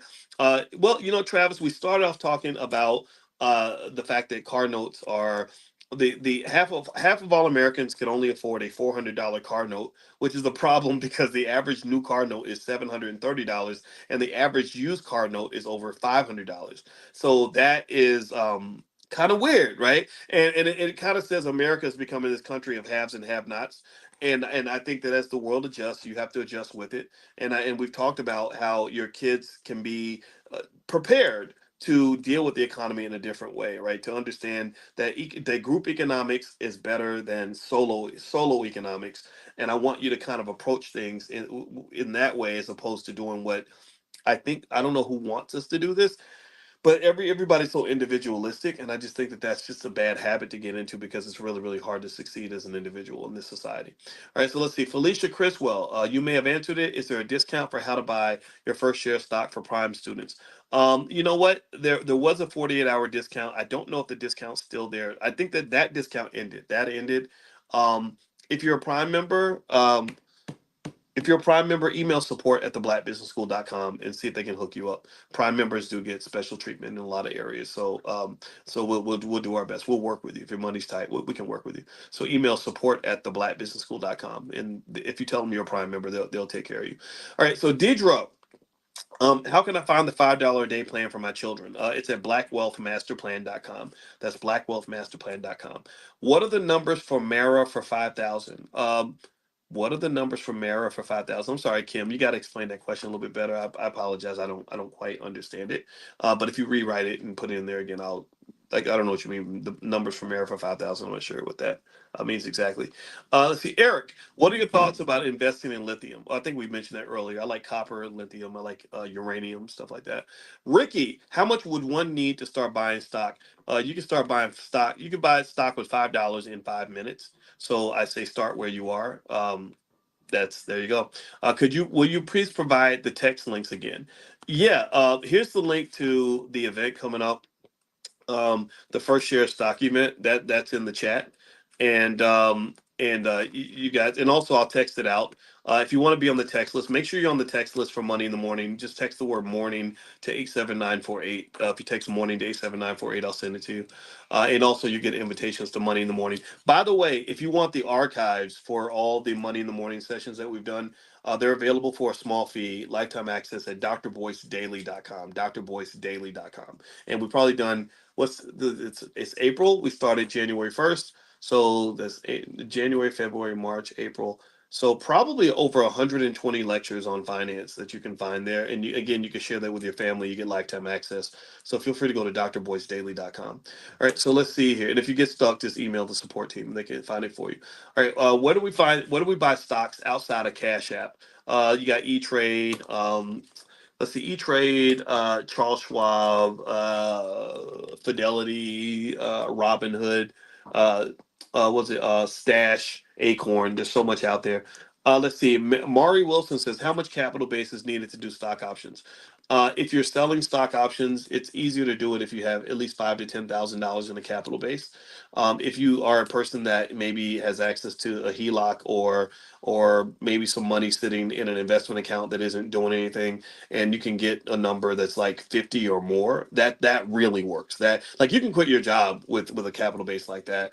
Again, not investing advice, not me telling you what to do, but I've seen it happen. I sat with a student. There's nothing more fun for me than to sit with somebody who's got access to 50 to $100,000 in investable capital and showing them exactly what I do with my portfolio, and then watching their face when they realize they can make an extra, $100,000 a year or 70,000 a year or whatever, literally with money that was already sitting there. This is not hocus pocus. This is very real. So feel free to go to drboyceprime.com if you want to take a look. This is really good stuff. And the key idea, though, is it's really about not just knowing where the money is, but also risk management. So in a way, I think of it like going to find money in the jungle. If you find money in the jungle and you have never been to the jungle, it's better to work with a guide that can take you to where the money's at and also help you minimize the risk and let you know, okay, these are some areas you have to avoid. These are areas that you can go to, but you have to bring your gun. And these are areas are pretty safe. And then kind of knowing how to adjust based on the conditions. So like being in the jungle when it's raining might be different from being in the jungle when it's hot, right? Or being in the jungle during mating season when the elephants are all mating with each other might be different from being there during another season when the giraffes are all, fighting or whatever, right? So it's kind of like that's the part that sort of gets a little bit interesting, right? Because remember, investing always involves risk. There's a lot of risk that is always present. It never goes away. If you invest, just know that there are going to be times where you're not making as much money as you thought you might have made. Investors do not automatically make money. But what investing does is it positions you so that if good things are happening, you'll be right there in the middle of it and be able to really benefit from it in an extraordinary way.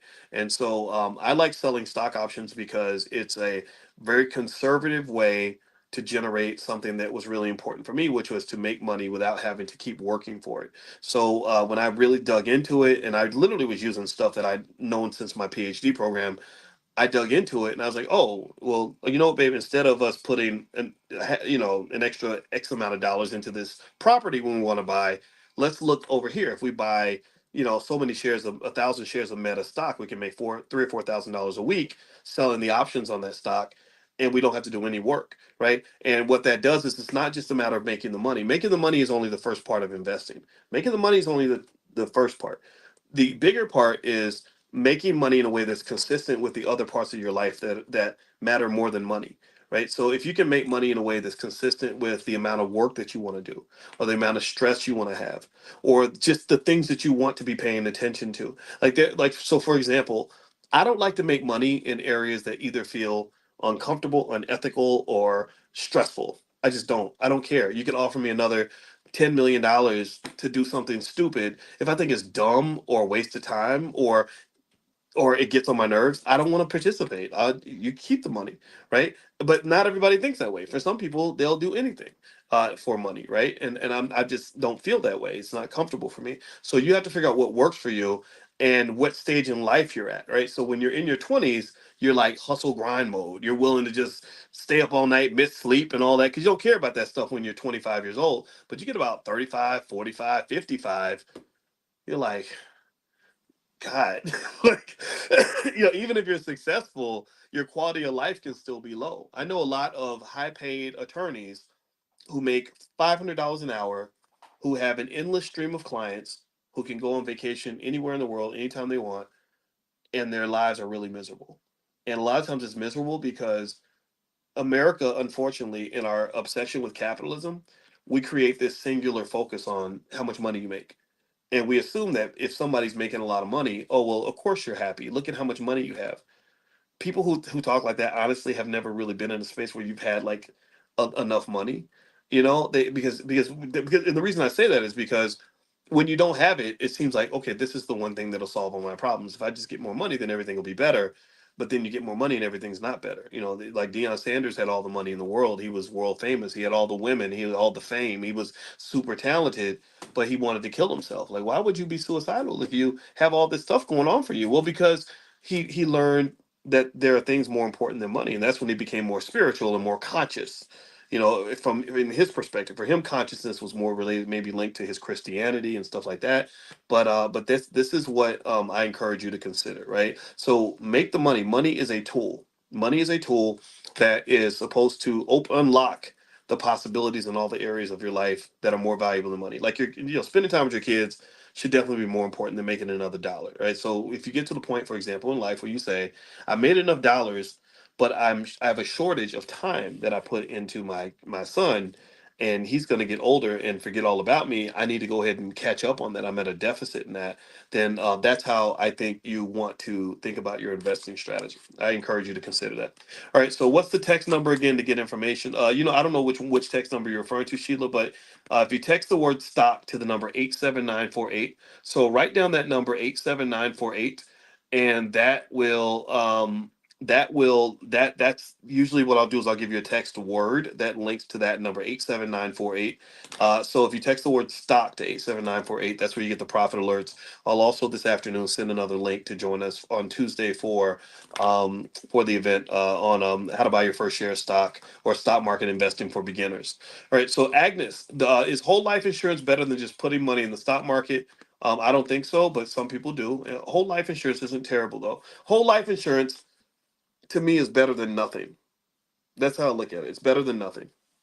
It, really, I mean, almost everything's better than nothing, right? Except for really bad investing is worse than nothing, right? So a lot of people do nothing because they tried investing and they did it badly, or whoever told them what to do, they told them the wrong thing, so they got traumatized. And financial trauma is a real thing. My wife wrote a whole book about it. Her workbook on financial trauma is at drboycebooks.com. If you want to take a look at that. So they get traumatized, and once they get traumatized, they just walk away and they say, "I'm never doing it again." Um, it reminds me of like Raisin in the Sun when they inherited all that life insurance money because the husband had worked his whole life, and the son thought he was an investor and he took all the money and put it into Willie's liquor store and lost it all. And then so people go through these traumas and then they say that's why I don't invest, or that's why I'm not putting money in the stock market because I don't want that to happen to me. And I understand that. What is a good book for my teenage son? Rich dad, poor dad, I'd say. Elaine, when dealerships contact auto owners to purchase your vehicle, is that a sign um, to keep the vehicle or sell due to economic conditions? I think it depends on your perspective. I've had people offer to buy our cars. We didn't sell just because we didn't need. We didn't. We like our cars and we didn't need the money. But used cars were in heavy demand, and I guess if you need the money, then I guess that would be a good thing, right? Kathy, I don't know what to log into or even start a name. May I have some help? Yes. Right now, Kathy, email support at theblackbusinessschool.com, support at theblackbusinessschool.com. They will show you everything you need to see, and they're very patient and very, very helpful. We have a great support team. Angel, what encouragement can you give today to those of us who haven't even started? Don't be scared. Don't overthink it. Remember the story I told you about the monkeys. They trained monkeys how to invest, and the monkeys made money. So it's not hard to invest, actually, if you don't overthink it. If you overthink it, then it's going to cause you some problems. Don't overthink it. Just jump in. Go to, you can start with blackwealthmasterplan.com. That's the $5 a day plan. Or you can join us on Tuesday. I will walk you step by step through the process, tell you everything you need to know. Literally, it's so clear that you could literally do the class on Tuesday, the $99 class, and never do another class ever again in investing and have more money than 90% of all Americans within a decade or two. Like that's how straightforward it is. It's not. Um, the world of finance is very complex. There's a lot of information, lots of definitions, lots of terminology and mathematics behind it. But the beauty of it is that all that stuff gets collapsed and sank into one simple thing. Think of it like looking at the Earth from space. If you look at the Earth from space, it looks simple. If you move far enough away, it looks like a little dot. It's just this little dot in space. That's all it is, right? But that little dot is a very complex little dot. If you start looking at it with a microscope, you'll find that there's thousands of creatures and all kinds of stuff, weather systems and all kinds of physics and everything that's kind of making that little dot operate, right? It's a very complex thing. So if you want to understand earth sciences, you could study that for 100 years and still not know everything there is to know. Do you understand? It could be very complicated if you want it to be that way. But if you back up, it can just be like this little dot. It's this little dot that's right there in space, right? So with finance, there are all these complicated ideas, very deep, ugly stuff. I can show you math equations that would make your head spin and scare you to half to death, but it can be simplified. Like little things like there's these beautiful little theories like what they call the random walk hypothesis, where they went through all the studies and realized, oh wait, so individual stocks move like a random walk because all the information that is to be had about that stock is incorporated in the price already. And then or things like the efficient markets hypothesis. The efficient markets hypothesis is what they were, and the random walk theory is what they were testing when they taught monkeys how to invest. So they realized, they said, okay, so with this theory we can condense. Pay attention now. This is where I have to give them credit. This is where I have to give the scholars credit. I mean, when you got a bunch of super smart genius level people sitting around obsessing over a problem for a long time, you get really interesting things. So they found that all this complex stuff with the stock market can be condensed to be made so simple that even a monkey could do it. A monkey can make money. So if a monkey can make money, I'm sure as hell no you can't. But if you allow things like fear or overthinking it or feeling like you have to understand every little piece of it to cause you to keep you from moving forward, then none of this will be yours. None of this will happen for you. Okay. So my number one job is to help you get over the fear, get you to do some safe investing, and to be consistent, and also to get over bad culture. There are so many people that I believe fill our brains up with bad, useless, worthless information. Look at what people are doing when they get on the internet. They're spending all their time consuming information that isn't going to make their lives better. That bad financial advice from people that never even taken a finance class. I don't know what to do. I don't know what to say to that. It's okay. Keep doing that. See how that works out for you. All right. So let's see. You want income from Marathon with options. Okay. So you want to figure out how many shares of Marathon you'd have to own in order to make $5,000. Well, let's just say it like this. Let's say you sell your Marathon options for a dollar per week, right? Which I don't think that's out of the question for Marathon. I don't know what the price is right now. Then you'd have to have 5,000 shares. It's that simple, right? 5,000 shares times $1. You sell them. You sell your options just like you sell eggs or shares or pairs of shoes. So if every unit is $1 and you got 5,000 units, then you make $5,000 a week. So the question then would become, how much does it cost me to get 5,000 shares of Marathon, and then still also make sure that I protect my portfolio, right? And we talk about ways to protect. If you log in at drboyceprime.com, there's ways to protect. But so if Marathon costs $20 a share, 5,000 shares will cost you $100,000. With margin, maybe you can buy that for like 60,000 or 55,000, right? So you put out that capital, 55, 60,000. You put out some more capital for your protection, for your insurance. So you put out a total of $75,000, and now you're making $5,000 a week, which is pretty good, right? $5,000 a week is $250,000 a year. I've seen people do this. It's not it's not really rocket science. It's just people just don't believe it, but you can go look in your phone and you'll see these are real numbers, right?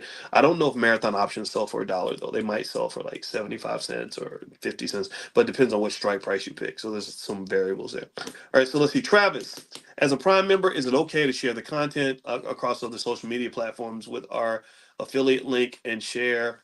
That is a proper way to credit you.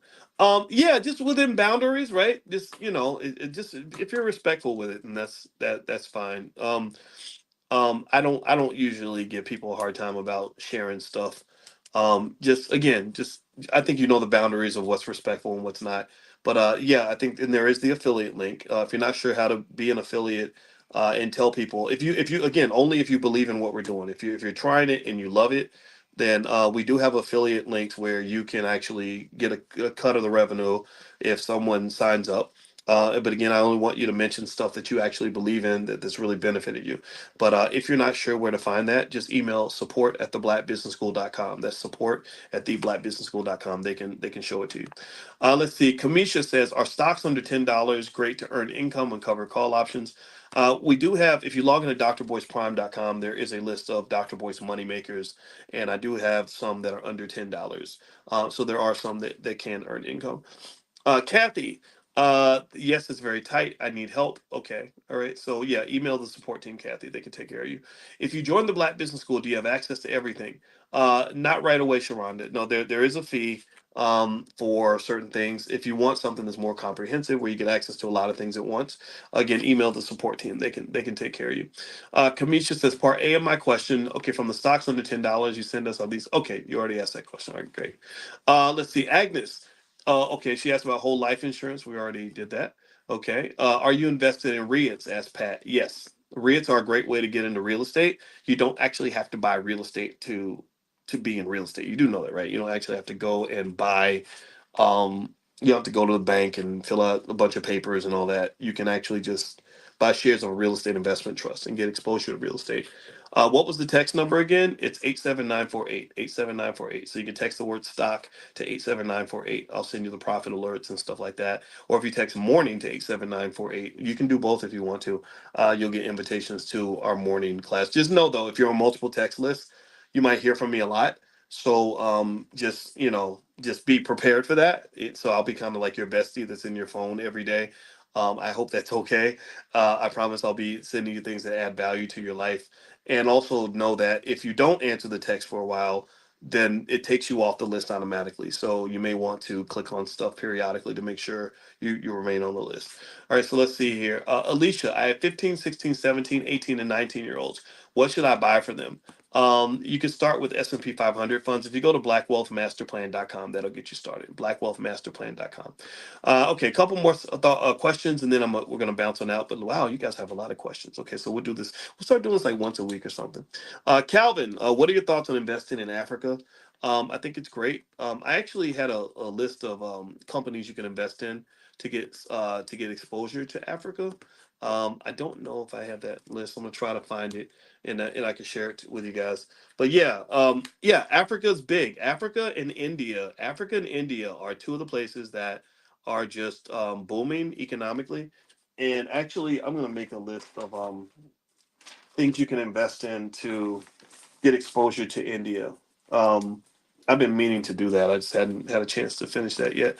But yeah, I'm gonna try to find the list of African companies that you can invest into, and I'll tell you, China. I think part of the reason that China is able to do so well right now in the EV space is because of their extensive investments in Africa. I think that all that ownership of land and property and resources that they're engaged in Africa is part of the reason why they're taking over the EV space the way that they are. I'm not sure 100%, but that's what I'm kind of guessing. So let me see here. Let me see if I can find um, the list of Africa stuff. I'll give you that. Here we go. Here's the link. All right. So I'm gonna put this link in the chat um, right now. Let me give me a second, guys. And yeah, so if you have an interest in investing in companies in Africa, this is something that can help you with that. So here is the list. Okay, Derek says I'm listening to. Oh, sorry, Natasha says I'm listening to it on Audible. Oh, Seven Habits of Highly Effective People. Yeah, I got that book a long time ago. It's a good book. All right, so let me see here. All right. So there we go. So there's that link to the companies in Africa. I hope that that helps you in your investing journey. Yeah, Africa and India. For the most part, what's really going on is the U.S. and Europe and Japan and stuff like that. These are like aging countries. Like right now in the U.S., the boomers are getting older, and and right now you're in the middle of what is considered to be the greatest wealth transfer in American history. This is a multi-trillion-dollar wealth transfer that's occurring as the boomers get older, and it's not a transfer from boomers to millennials or Gen Z people. It's a transfer mostly. A lot of it is from men to women, because what's happened is a lot of the boomers that are married are getting old, and their wives are outliving them. So this is the greatest wealth transfer to women in American history. So this is just, just sort of a snapshot of the economic dynamics that are taking place in America right now that you may just want to kind of think about and be aware of as you start businesses and sort of just see how things are sort of happening here. And also the other thing about Africa and India is that Africa and India are kind of having their time in the sun, mainly because their populations are very young, and also India. The most shocking statistic about India that just floored me Are sort of happening was here. was when I found out that half of all people in India are not even on the internet. I couldn't believe that. I was blown away when they said half of all. Think about how long it's been since half of all Americans, only half of all Americans were on the internet. That was a long time ago. That was like maybe 1998. And you think about how much economic growth has occurred since 1998 in the U.S. Related to the .com companies and all that stuff. So India still has not experienced that, and I'm curious to just see what that looks like. And I know that one thing that's happening is you're seeing Mark Zuckerberg. He was over at the wedding of the son of an Indian billionaire. I don't have the guy's name in front of me, but he was there. And then you saw Jeff Bezos doing a tour of India and all that other stuff. So effectively, India and Africa are big investment havens. So I put that link to the African companies in there if you guys want to take a look at that. And also, if you text the word stock to 87948, I think the list will automatically go out to you at some point as well. So let me answer a couple more questions and then I'm going to get out of here. And I've really enjoyed talking to you. Let's see. What do you know about fan base investment? I don't know much about fan base. I can look it up though, Garnell. Let's see. Angel, what words of encouragement can you give today for someone who's not even started? Just get started. Don't overthink it. You can do this. Just do a little bit every day. You are worthy. Your children are worthy. You are worthy. You have to prepare for your future. If you don't do it, nobody else will. So that's those are my words. I hope they are somewhat encouraging. Veronica, Chanel says you are to meet with her today to discuss my consult. Okay, all right, great. So I look forward to talking to Chanel today about the consult for sure. Terrence, what are your thoughts on GEO stock? I don't have it in front of me, Terrence, so I'm not able to comment on it, but I can look it up. Let's see. Can we use Tribe Vest for stock investing? Asked Patricia. I don't know. It's kind of weird. I should know because I invested in Tribe Vest. And all I know is that I invested a certain amount of money. Last time I checked, they told me my investment was worth four times more than what I put in. But what I hate about investments like that is that they're not liquid. So if I wanted to go get the money out, so I could impress my wife by taking her to like a fancy restaurant or something, I wouldn't be able to do that. So I'm not a big fan of illiquid investments. And now that you mentioned that, I need to go find out about that investment right now.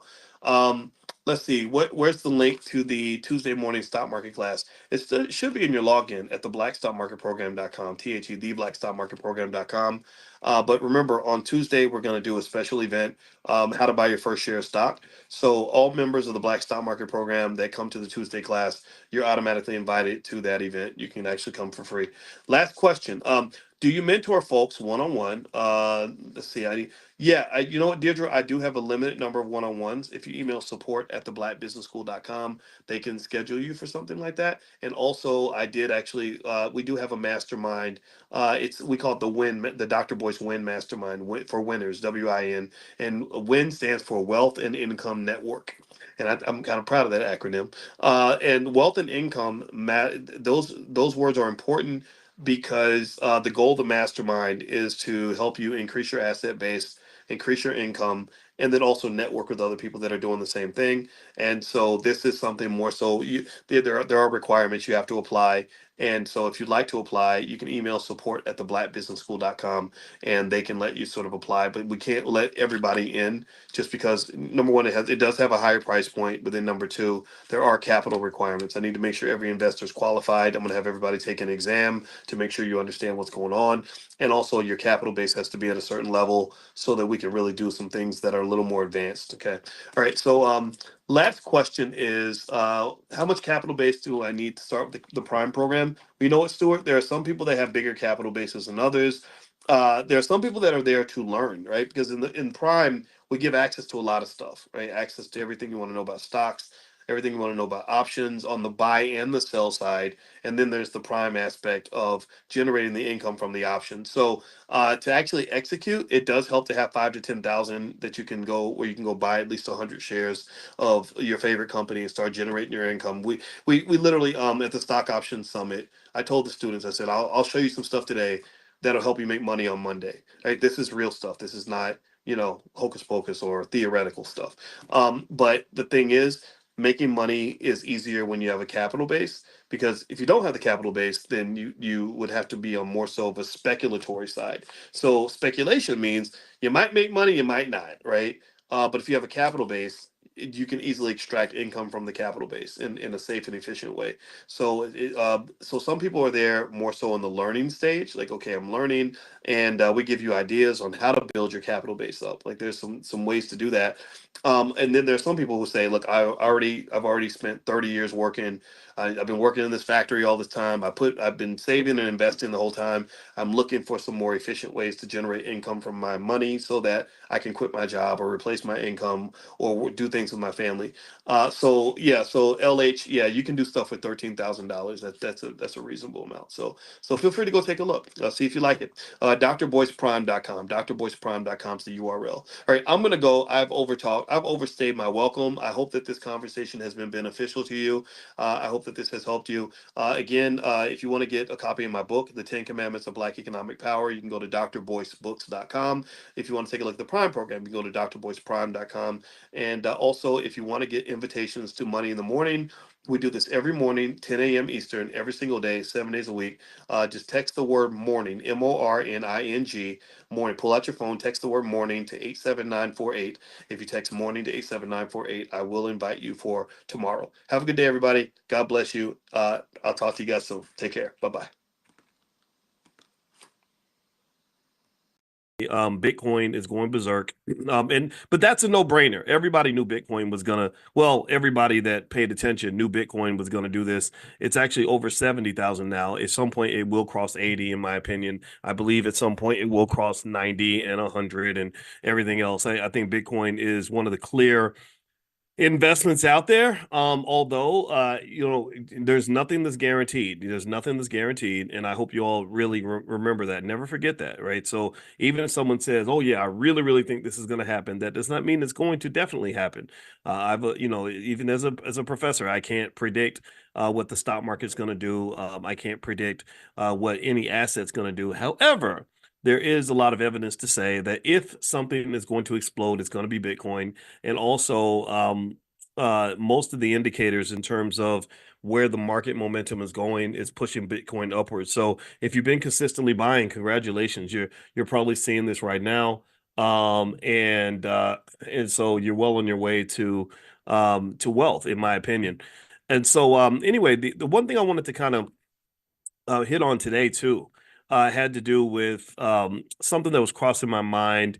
I put something on my Twitter, and I really thought I really believe this kind of thing. And I think I said something. Sometimes I say stuff in a way that irks people. I don't know, but I said, I really believe that every parent should set a high standard for their daughters, so that some guy can't impress her by taking her on a weekend trip to Atlanta. And then of course people come in and say, well, what's wrong with going to Atlanta, and why do you hate poor people? And I don't hate poor people. That's not it. That's not it. I've been on many trips to Atlanta, but I really kind of I was just thinking about standards and how what you do with your kids financially really does set a standard. What they expect from you in terms of character and integrity goes a long way in terms of what they're going to expect from men that they interact with, especially your little girls.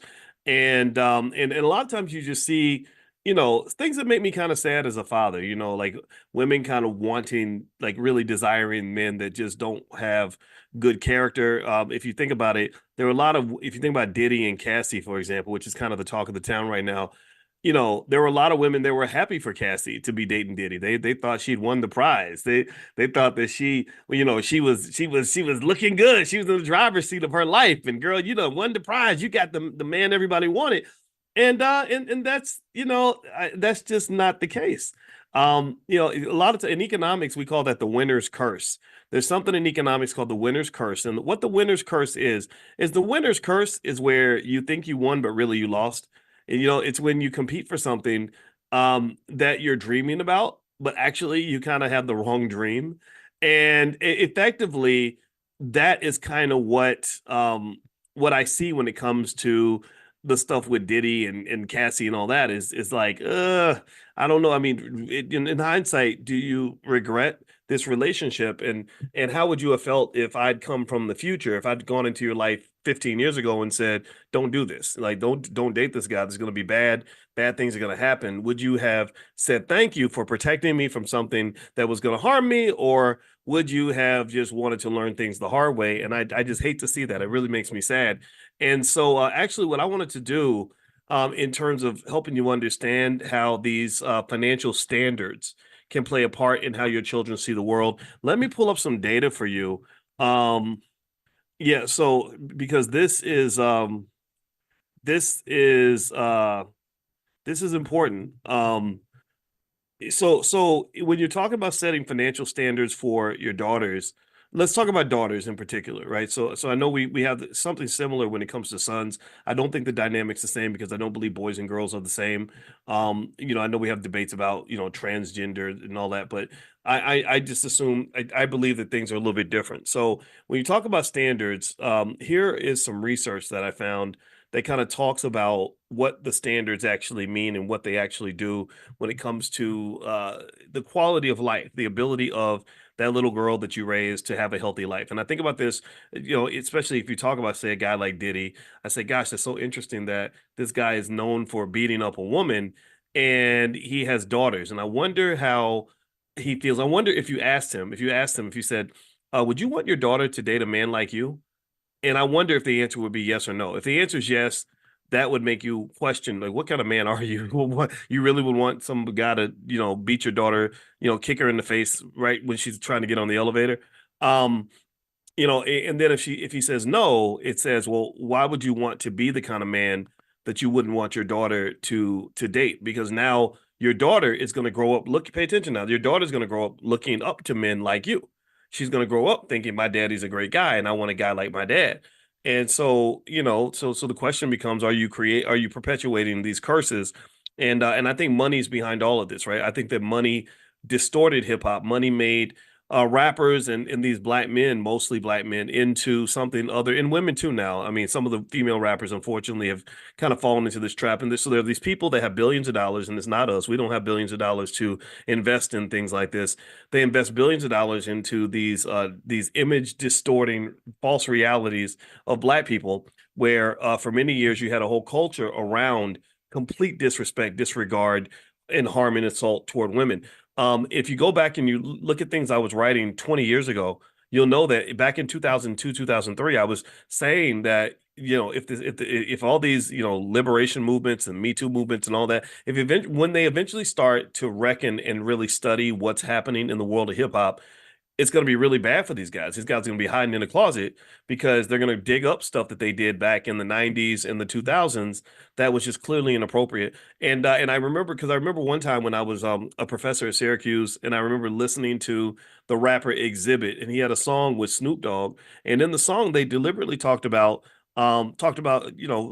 assaulting a woman sexually and getting away with it because they were so rich and powerful, right? And so this became the fantasy, the myth, the false reality that they were led to believe would be true, but they didn't know history. They didn't understand when Malcolm X used to say that the white man will sell you the liquor bottle and then he'll lock you up for being drunk. Shout out to Malcolm X. Yeah, his birthday was 2 days ago, and I should have said that during class, and I apologize for not bringing that up.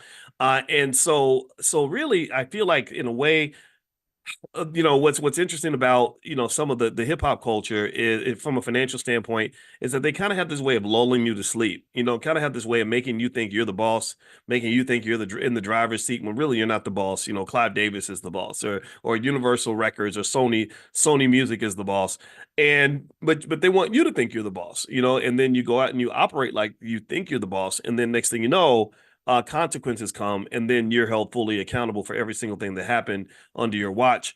And that's what I sort of see when I see these things. So let me grab this research for you guys. So one thing that they say that happens when you don't set a good standard for your daughter. Let's talk about us in terms of us being the kinds of parents that we want our children to admire, in terms of, and let's start financially, right? In terms of setting those standards and why that's important. So they said that number one, when you talk specifically about the father-daughter relationship, there's a study that says that daughters who have a strong relationship with their father have an easier time with emotional health and stress management. Daughters with strong supportive relationships with their fathers tend to have better emotional health and stress management skills. These daughters typically have higher cortisol levels, which buffer against stress, leading to healthier responses to stressors in adulthood. This emotional resilience translates into more stable and satisfying romantic relationships. And I just think about just maybe about 3 or 4 days ago, and I hope she doesn't mind me mentioning this, but one of my girls called me, or she texted me. She said, "I'm really having a bad day today. Do you have time to talk?" And we got together and we talked for a while, and we talked out what she was feeling, what she was going through, and then she sent me a text saying, "Thank you so much. This really made a difference for me." And it made me happy because I was able to be there for her. But it really, I thought about that interaction when I read this study that the fathers, we kind of can bring something there. I don't know if it's our confidence, I don't know what it is, but we bring something that adds value. And that's a type of, by the way, that's a type of wealth, right? If you are emotionally unstable, if you can't, if you're not disciplined, or if you're constantly self-medicating because you're constantly dealing with anxiety and depression and all these other things, it's very, very hard for you to have the discipline required for you to achieve your goals, build wealth, and do anything that you want to do. And in fact, when we study in our Black Financial Therapy department in the Black Business School, what we realize is that emotionally unstable people just have a hard time building wealth because there are too many leaky buckets of pockets that can drain their wealth. Because if you're self-medicating, well, medicine costs money. If you're self-medicating through wine bottles, and liquor costs money. If you're self-medicating through drugs, drugs cost money. If you're self-medicating through sex, well, bad relationships and dirty, short-term, temporary, nasty, worthless relationships with people that you're just trying to have sex with, that can cost you money. I know a woman that makes $300,000 a year who got robbed by one of her guys. She called him a hobosexual, one of the hobosexuals, which is these guys that look for rich black women to sleep with, so they can get their bills paid. So this hobosexual took her credit card and was buying clothes for some other girl that he was messing around with, and she found out because she went through her credit card statement, right? So you can go on and on, right? There's so many different ways that emotional instability can be costly. For example, when you buy luxury items, there's studies to say that what you're really buying is your self-esteem, because a person who has a good, really strong self-worth doesn't really need the luxury item in order to feel better about themselves. Now, I'm not saying that everybody who buys a luxury item is bad or not smart or making a mistake or emotionally unbalanced. What I'm saying is that if you're emotionally unbalanced, it's easier to sell you the luxury item because basically what I'm doing is I'm saying, you're nobody, you're nobody now. You're a regular old nobody right now. But if I give you this Gucci purse or I sell you this Mercedes, well, now you're somebody. Now you're important. Now you're looking fly. Now you're looking good. And people who don't care about impressing people that that don't matter, they keep their money in their pocket. They say, "Why would I spend money with you just to get whatever um, public perception you think I can earn by buying this item from you?" Do you understand? It goes back to, I kid you not, I remember when I was in college and I was invited to pledge every single fraternity. Every fraternity, every single one of them reached out to me and asked me to join. And it wasn't because I was the coolest guy in the world. It wasn't because I was, I'm the, some like the life of the party or anything like that. I'm not that guy. They all wanted me to be in their fraternity because I was known as the guy who had the highest grade point average of all the black students on campus. I was known as the smart guy, even though I don't think I was the smart guy. I would say I was maybe I was the hardworking guy. Maybe I was the disciplined guy. I don't know, but I wasn't. I wouldn't say I was the smart guy, but I was known for that. And so when they all invited me to join and to pledge, I thought about being an alpha for a minute, and it was an interesting experience because the guy that was an alpha, I think he was honestly hitting on me, and at that time, it didn't even hit my consciousness that another man would be trying to get with me like that. It didn't even cross my brain, And then I think about 5 years later, I look back and I said, "Oh my God, I think this guy was, I think he liked me." Whoa, what do I do with that information? That's weird. Like, no disrespect. I mean, don't get me wrong. Everybody, LGBT, everybody's welcome here, but it was weird for me because I'd never been in that situation, that space, and then it made sense. I was like, oh, that's why he was calling me all the time, and just for no reason, right? So anyway, but not to say that was why I didn't want to be an alpha. My brother's an alpha, so shout out to all the alphas. And then my friend, I remember my friend that was a Kappa who tried to get me to pledge Kappa, and I was like, they kind of pretty. They got the little canes and twirling canes. I can't twirl no cane. And then there was another one. The blue, they wear the blue. I forgot with the I can't Phi Beta Sigma. Phi Beta Sigma. That's right. Yeah, I remember and I thought about that, because I liked the guy who invited me. His name was Daryl Van Meter. He died of a heart attack at 19 years old on the basketball court. It was crazy. I used to play basketball with Daryl, and I wasn't there that day, but one day he just died of, like, on the basketball court of a heart attack. 19 years old. It was, ooh, I remember that day. But anyway, and then I think I decided to pledge Q, and I was gonna become a Q dog. Can you imagine me as a Q dog or Mega Man, whichever one I would have been? And so I was gonna pledge because my roommate was a Q, and I remember that when I kind of looked at the guys that were already in the fraternity, I felt kind of bad. I did not feel like I did not respect the guys, that the men that I saw. I did not see them. I remember I think in terms of thinking like an investor, one thing about thinking like an investor is that you apply this to everything in your life. An investor mindset, which is really why we're here. This is what economic awareness or financial consciousness looks like. An investor mindset means you don't look at where things are, you look at where they're going. And the thing that a lot of young people don't understand is that who you are doesn't matter. What matters is what you're becoming. What you're doing every day determines what you're becoming. That tells me where you're going. That tells me what direction your car is headed. So if you're a person that, lays in the bed all day, smokes weed and plays video games and watches Netflix, well, you're becoming, that's what you're becoming. If you're a person who gets up every day, busts their butt, you're constantly learning, you're constantly growing, you're constantly saving and investing and all this other and building, well, then we know what you're going to be in 5 or 10 years, right? Because all your life really is this accumulation of thousands of little choices that you've made along the way. So I looked at these guys and I just saw things that kind of bothered me, like they drank a lot. They drank a whole lot. And I didn't drink at all, but they would be drunk all the time. My roommate was drunk every weekend. And I just didn't feel like that was good because in the 90s, a lot of black men were going to prison. And um and I didn't want to get drunk and do something stupid and end up getting locked up because wasn't nobody gonna bail me out. I didn't have no plan B.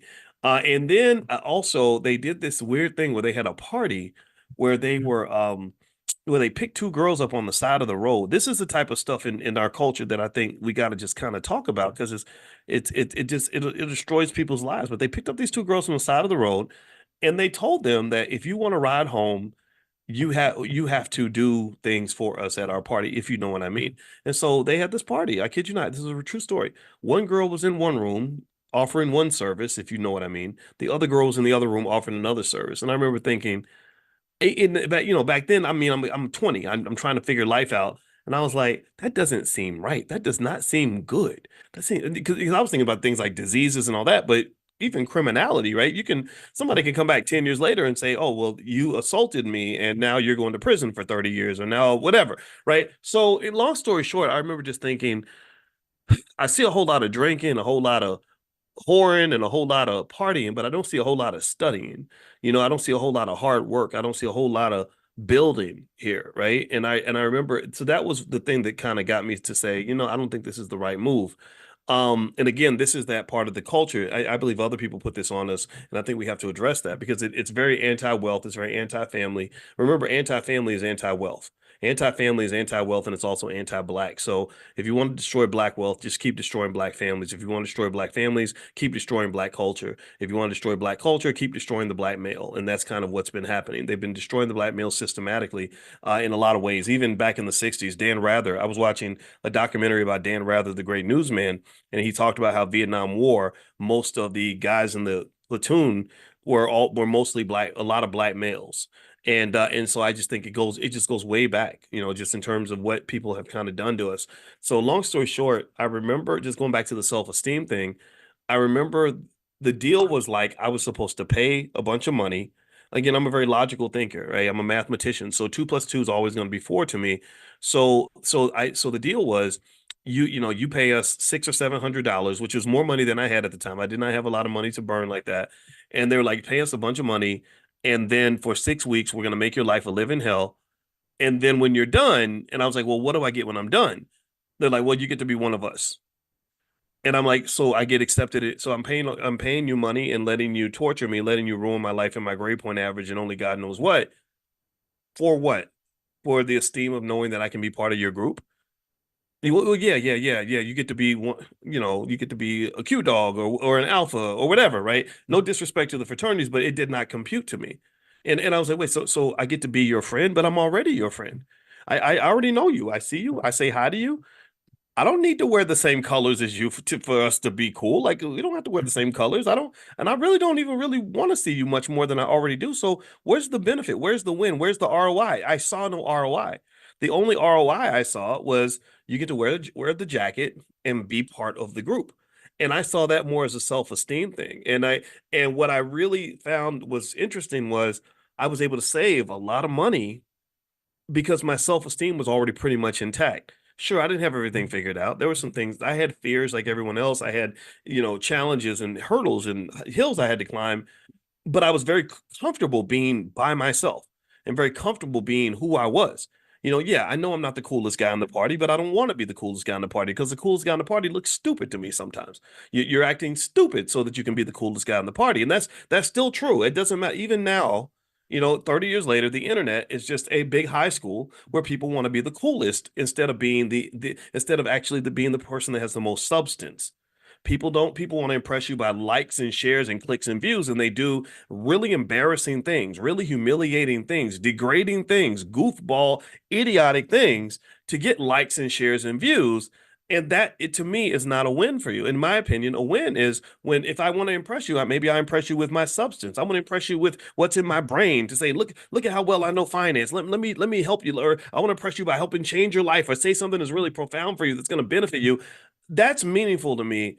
Me getting you to pay attention to me because I did the best TikTok dance, or if I'm a woman, I'm showing lots of booty and I get lots of likes and shares for that. That to me is indicative of a deeper self-esteem problem that's very, very costly to you.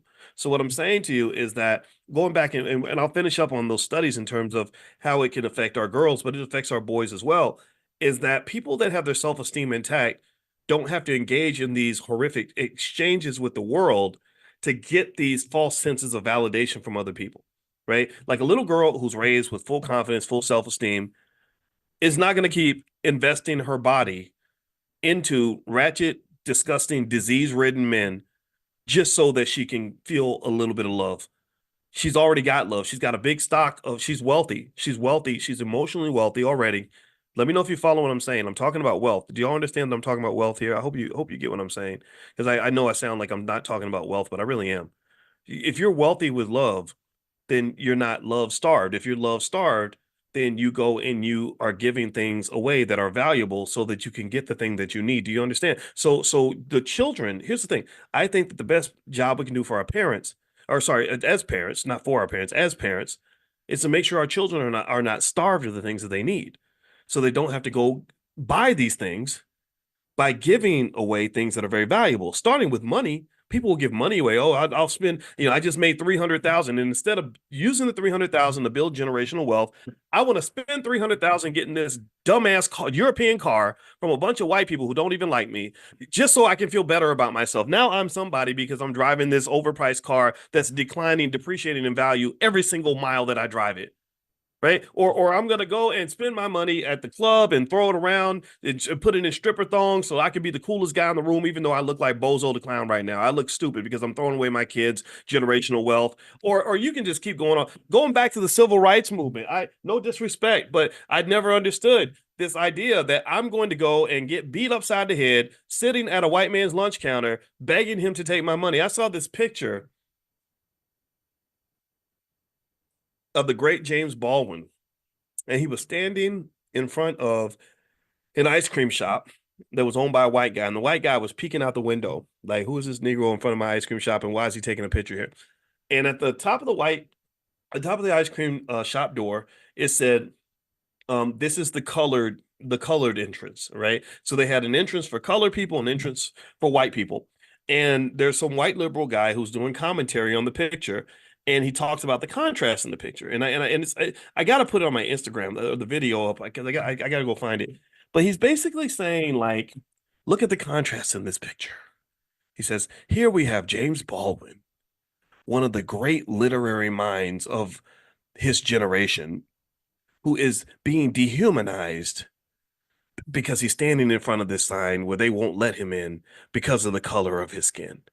Right? It was something like that. Like here's this great man, this giant of a man, James Baldwin, and he's being dehumanized by the fact that this ice cream shop has a colored only door and a whites only door.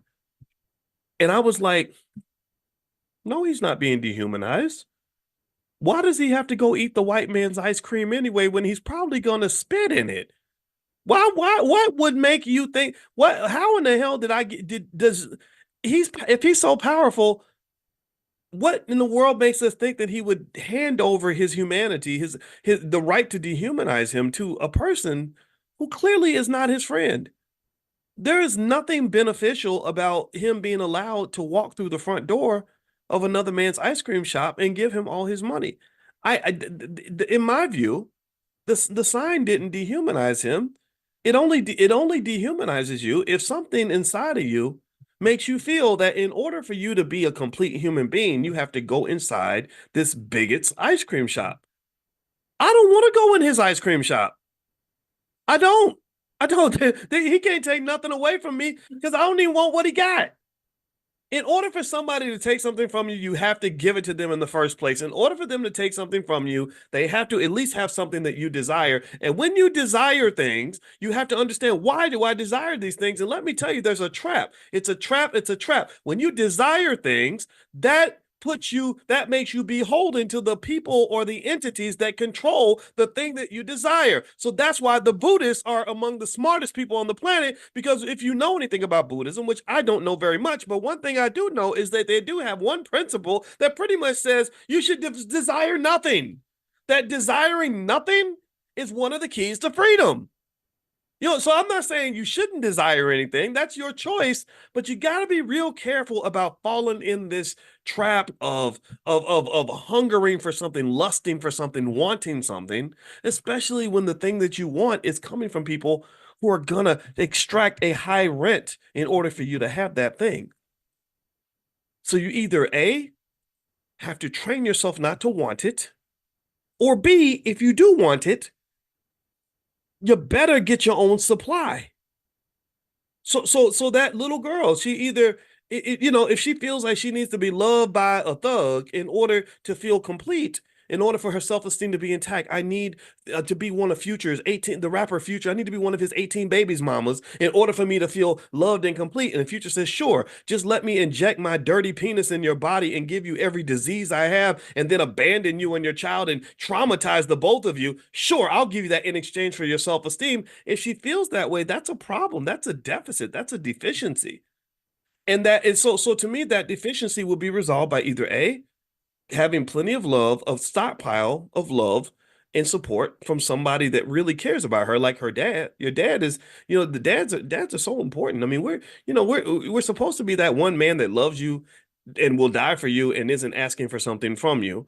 So you either have a stockpile of that love and support, or she's got to be in a position where she's convinced herself, no, I don't want what you got. I don't need that. I don't need that thing from you. If I need it, I don't need it from you. So if James Baldwin needs ice cream that bad, that he's got to go into a racist man's ice cream shop just to feel like a human being or just to have ice cream, that would be a psychological deficiency on his part. That's a self-esteem issue.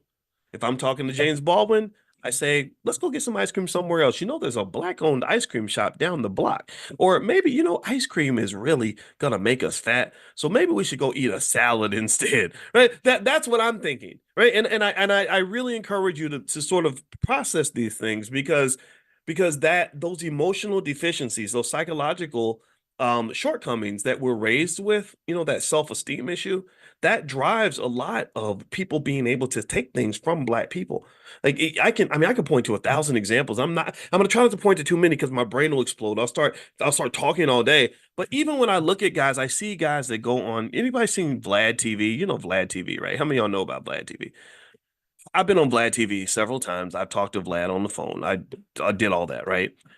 And I really am fascinated by how many of these poor little desperate men, who maybe were rappers from the 90s or people that the world's kind of forgotten about, and they're so desperate for attention that they'll go on Vlad TV's show and they will admit to crimes they committed 25 years ago. Like they'll literally be like, yeah, me and Diddy was in the club and we decided to grab a couple of hoes and go and rape them both that night. No, I'm playing, but no, really, like, or I shot him. I died. Well, how many people did you kill? I don't know, probably about 15, 20. I shot, I don't know. I shot so many. I probably shot Pac. I just forgot that I did it.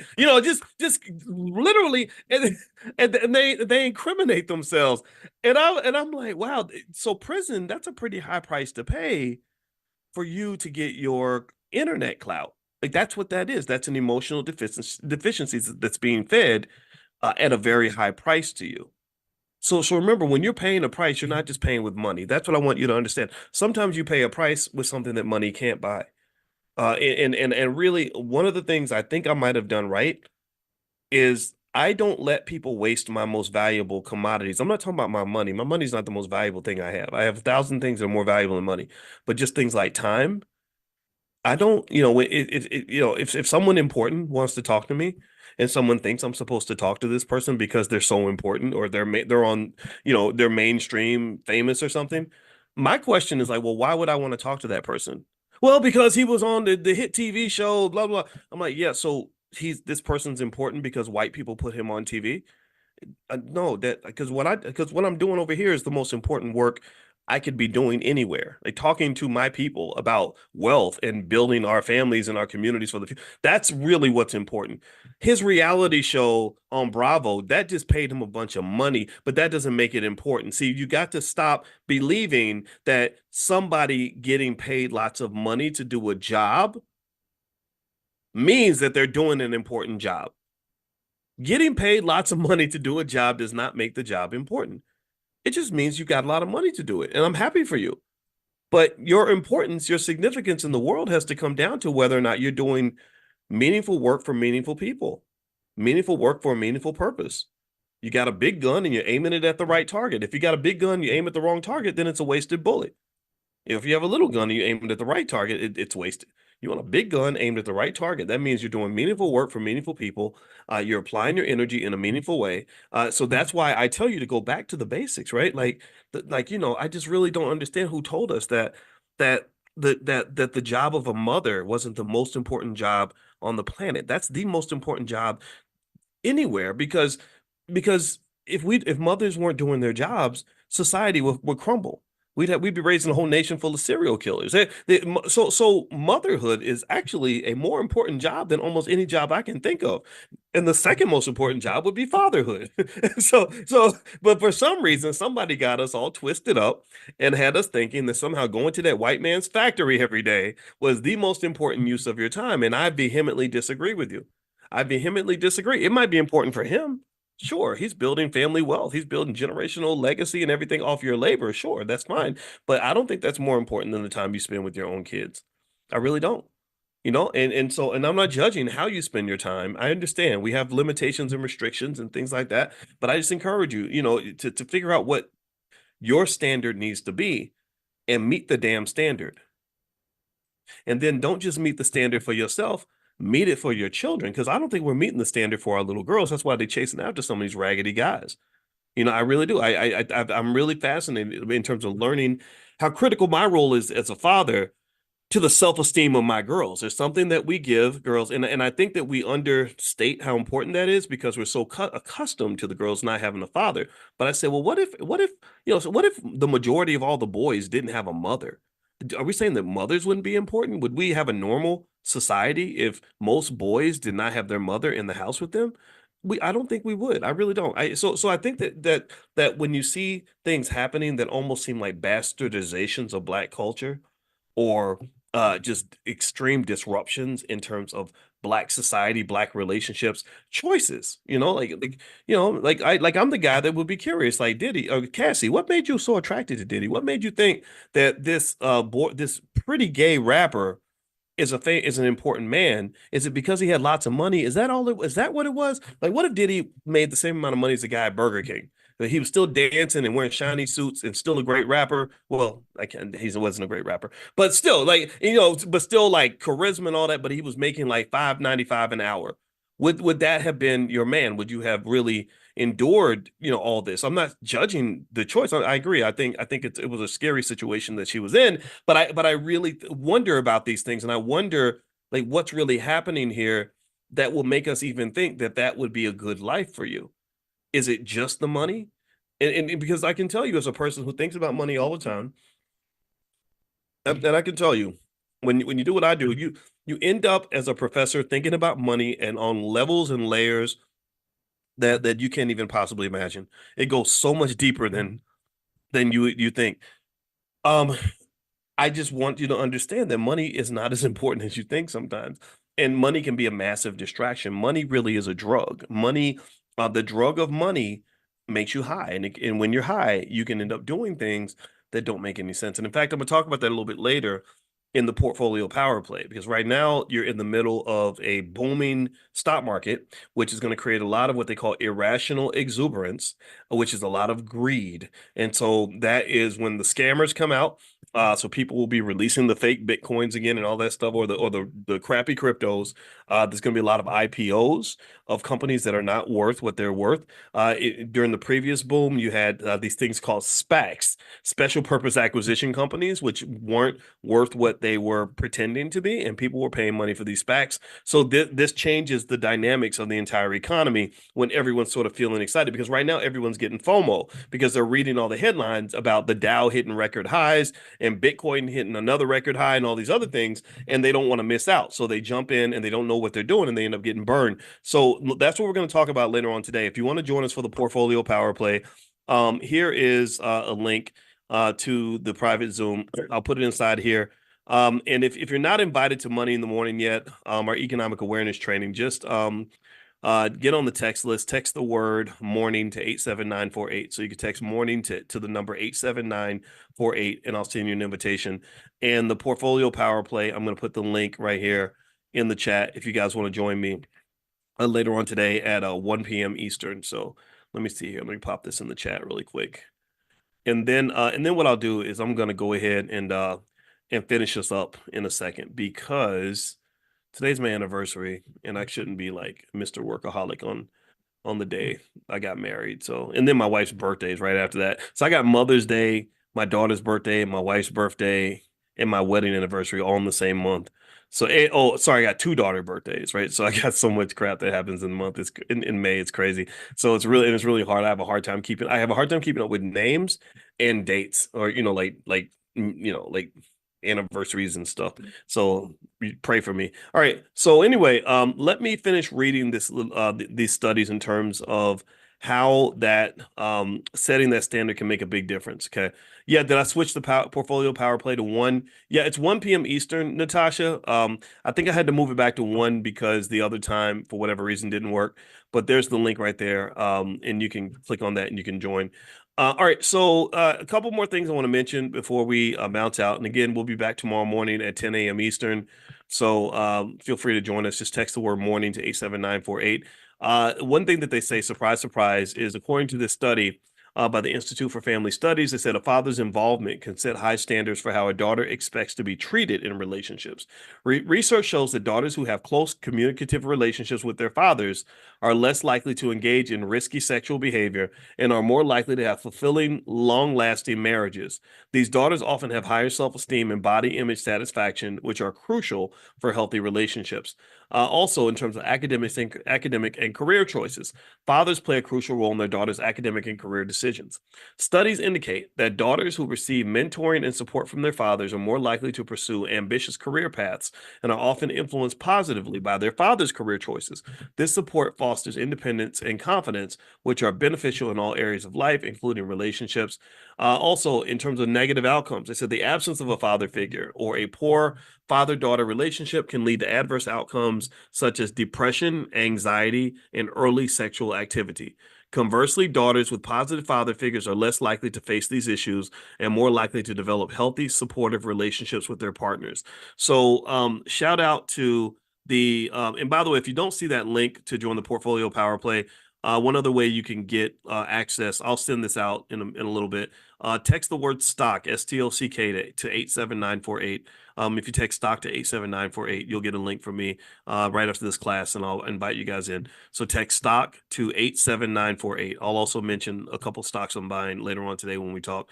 All right. So what I really see here is, first off, I want to applaud fathers that are setting a standard for their kids, period, and their daughters especially. I'm proud of you. I love you so much because of the fact that you are the fabric that's holding the community together. We need our strong masculine men to do this, because unfortunately, as Malcolm X used to talk about, America tries to make the black man into a little boy. So when I see rappers behaving in very childish ways, it reminds me of the fact that there are people that use their money to convince black males, grown black men, to behave like children. I saw the rapper Cameron on CNN, pretty much acting like a kid, because there's no pressure for them to grow up. So they're very irresponsible, very sloppy, very ignorant. And he's old. I think he's old enough to be a grandfather. I want to say he's almost 50 years old.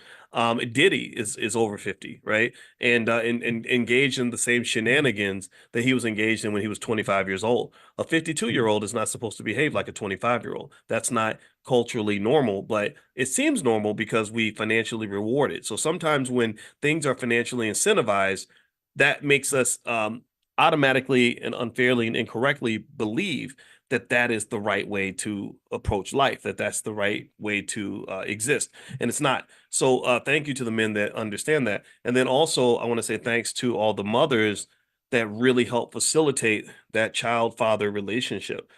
Because one of the things I believe is that, from what I've read, I read about the science of bonding and oxytocin, which is the chemical in your brain that bonds you to other people. Mothers have a very natural bond with the children because oxytocin production in your brain during pregnancy connects you to the child. That's why when the baby comes out, the mother's already instantly bonded.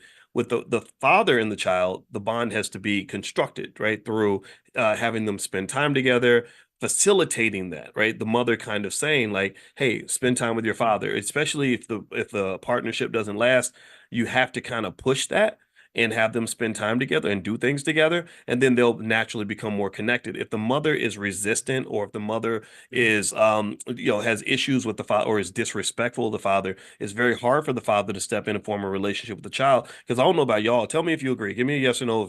Anybody my mother didn't respect wasn't gonna get my respect. Tell me if you get that. Tell me if you agree with that. Anybody, if my mama, if I was gonna meet some man and my mother's like, he ain't nothing but a dirty liar. He a damn fool. He's an idiot. I'm not, and I'm 9 years old.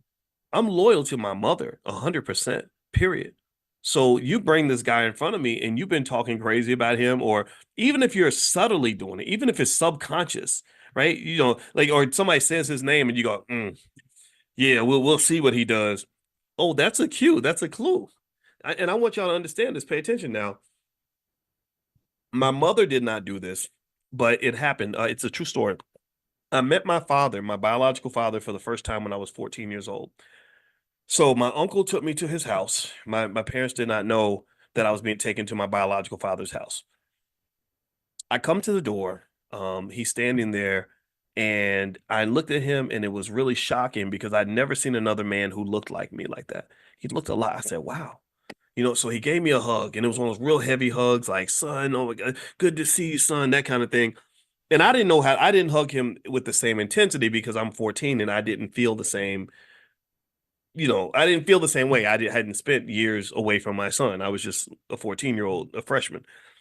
So I'm sitting there in the living room and I'm talking to my grandmother, which was his mother, was sitting in there. I had an uncle sitting in there who was the brother of my father, and then my father sitting there. And this was actually, and now that I think about it, I think he got there like a little bit later. That's what because he when I first got there, I think he wasn't there. And I remember they were talking about him and they said something real subtle. They said, yeah, well, one day his name was Boyce, like mine. They said, yeah, but Boyce will get it together one day. And when they said that, that said to me, okay, so that means my father does not have it together. It was that one little slick little sentence, right? And then we were sitting there, and then my father's sitting there, and he says, "Yeah, one day I'm gonna get me a Maserati." And I remember just looking at him, and I instantly had like almost no respect for him because I'm listening to this, and maybe I'm different. Maybe I assume I was probably a little bit different. Maybe I am a little more perceptive, a little more aware of things. I don't know, but I was like, this dude does not seem like he's not what I thought. Like I was hoping I'd have some dad who was doing amazing things that I could be proud of. I did not see that with him, right? And it was accurate. He was on drugs. He was, in the streets doing whatever. And at that point the respect was kind of gone. And so really what I would say to you is that you have to facilitate those relationships and it's really to the benefit of the kid. It's not for your benefit. You may hate him, but that kid needs somebody that's gonna care about them without wanting something in return because if that's not there then she's going to look for that from a lot of other men who are going to expect her to pay a high price, okay, and they're going to drain her of things that money should not be able to buy, if you know what I mean. So that's my 2 cents. If you want me to package it up and summarize the gist of what we've talked about today, it is basically that healing and emotional health is extremely important for wealth building because if you are whole emotionally, you don't have to pay and give your wealth away to people that help you fill those gaps. Do you understand? Right? You don't have to pay to fill the loneliness gap. Like think about it, like a man who's lonely, maybe he pays women for sex because he doesn't know how to not be lonely, right? Or a woman whose self-esteem is low. She's giving her body away to men, right? Which is more valuable than money, right? Or maybe you're giving your time and your energy to things that are not beneficial to you. And I know white folks, I believe that with racism, if you read Dr. Claude Anderson books like Black Labor, White Wealth, which everybody should really read, it explains how during slavery that the number one goal of the slave master was to keep the slave's self-esteem really low. They wanted to make sure that you were hardworking and very loyal, but they did not want you to have a lot of confidence in yourself. Because if you have too much confidence in yourself, then you, by God, might gasp, actually try to compete with white people. And they did not want you competing with the white man, but they wanted you to serve him. Right. So ultimately, I believe you can compete with anybody. I believe you should serve your family first, and then serve your community after your family, and then serve yourself after you serve your community, serve your family, serve yourself. Take care of all three. And I think that will get you to where you are able to build wealth because you're not giving it all away to other people who are doing things for you that you don't actually need in the first place. So anyway, all right. So couple quick things. So today we're gonna do the portfolio power play at one. I'll mention some stocks that I'm buying during that time. Also, I mentioned to you all that I wanted to, since you had asked me about other specialized topics like estate planning, stock options, real estate, stuff like that. I wanted to do it in a way where you could form healthy economic habits. That's the goal. That's the goal of economic awareness training. That's why we do it 7 days a week, is because I want you to get in the habit every day of thinking about your economics. So, what I wanted to create in addition to money in the morning was something called money in a minute. And that's literally where it's if you want to learn, for example, estate planning, I would send you out via text message like some sort of short lesson that you can learn in less than 2 minutes on estate planning. And then you would get one of those every single day for maybe 30, 45 days.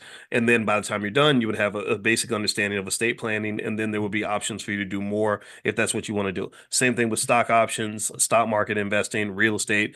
We can go on and on and on and pretty much, sort of create whatever you want. So that's almost done. And I'll reach out to you guys about that. There will be a fee, but we'll discount it substantially for those of you that are in our economic awareness training. And that should be ready probably by the end of the week. Okay. So I'll let you guys know when that's ready. And if you're not already on the text list for Money in the Morning or economic awareness training, make sure you text the word morning, MORNING, to 87948. And also, the book that we were covering for a big part of this class is my book, The 10 Commandments of Black Economic Power, which you can get a copy at our Black Wealth Mastery store, which is at drboycebooks.com. So it's drboycebooks.com. So take care, everybody. Have a good day. Thank you so much for hanging out. It was great. And maybe I'll see you guys later on this afternoon. And thank you for your well wishes on the anniversary. I appreciate that.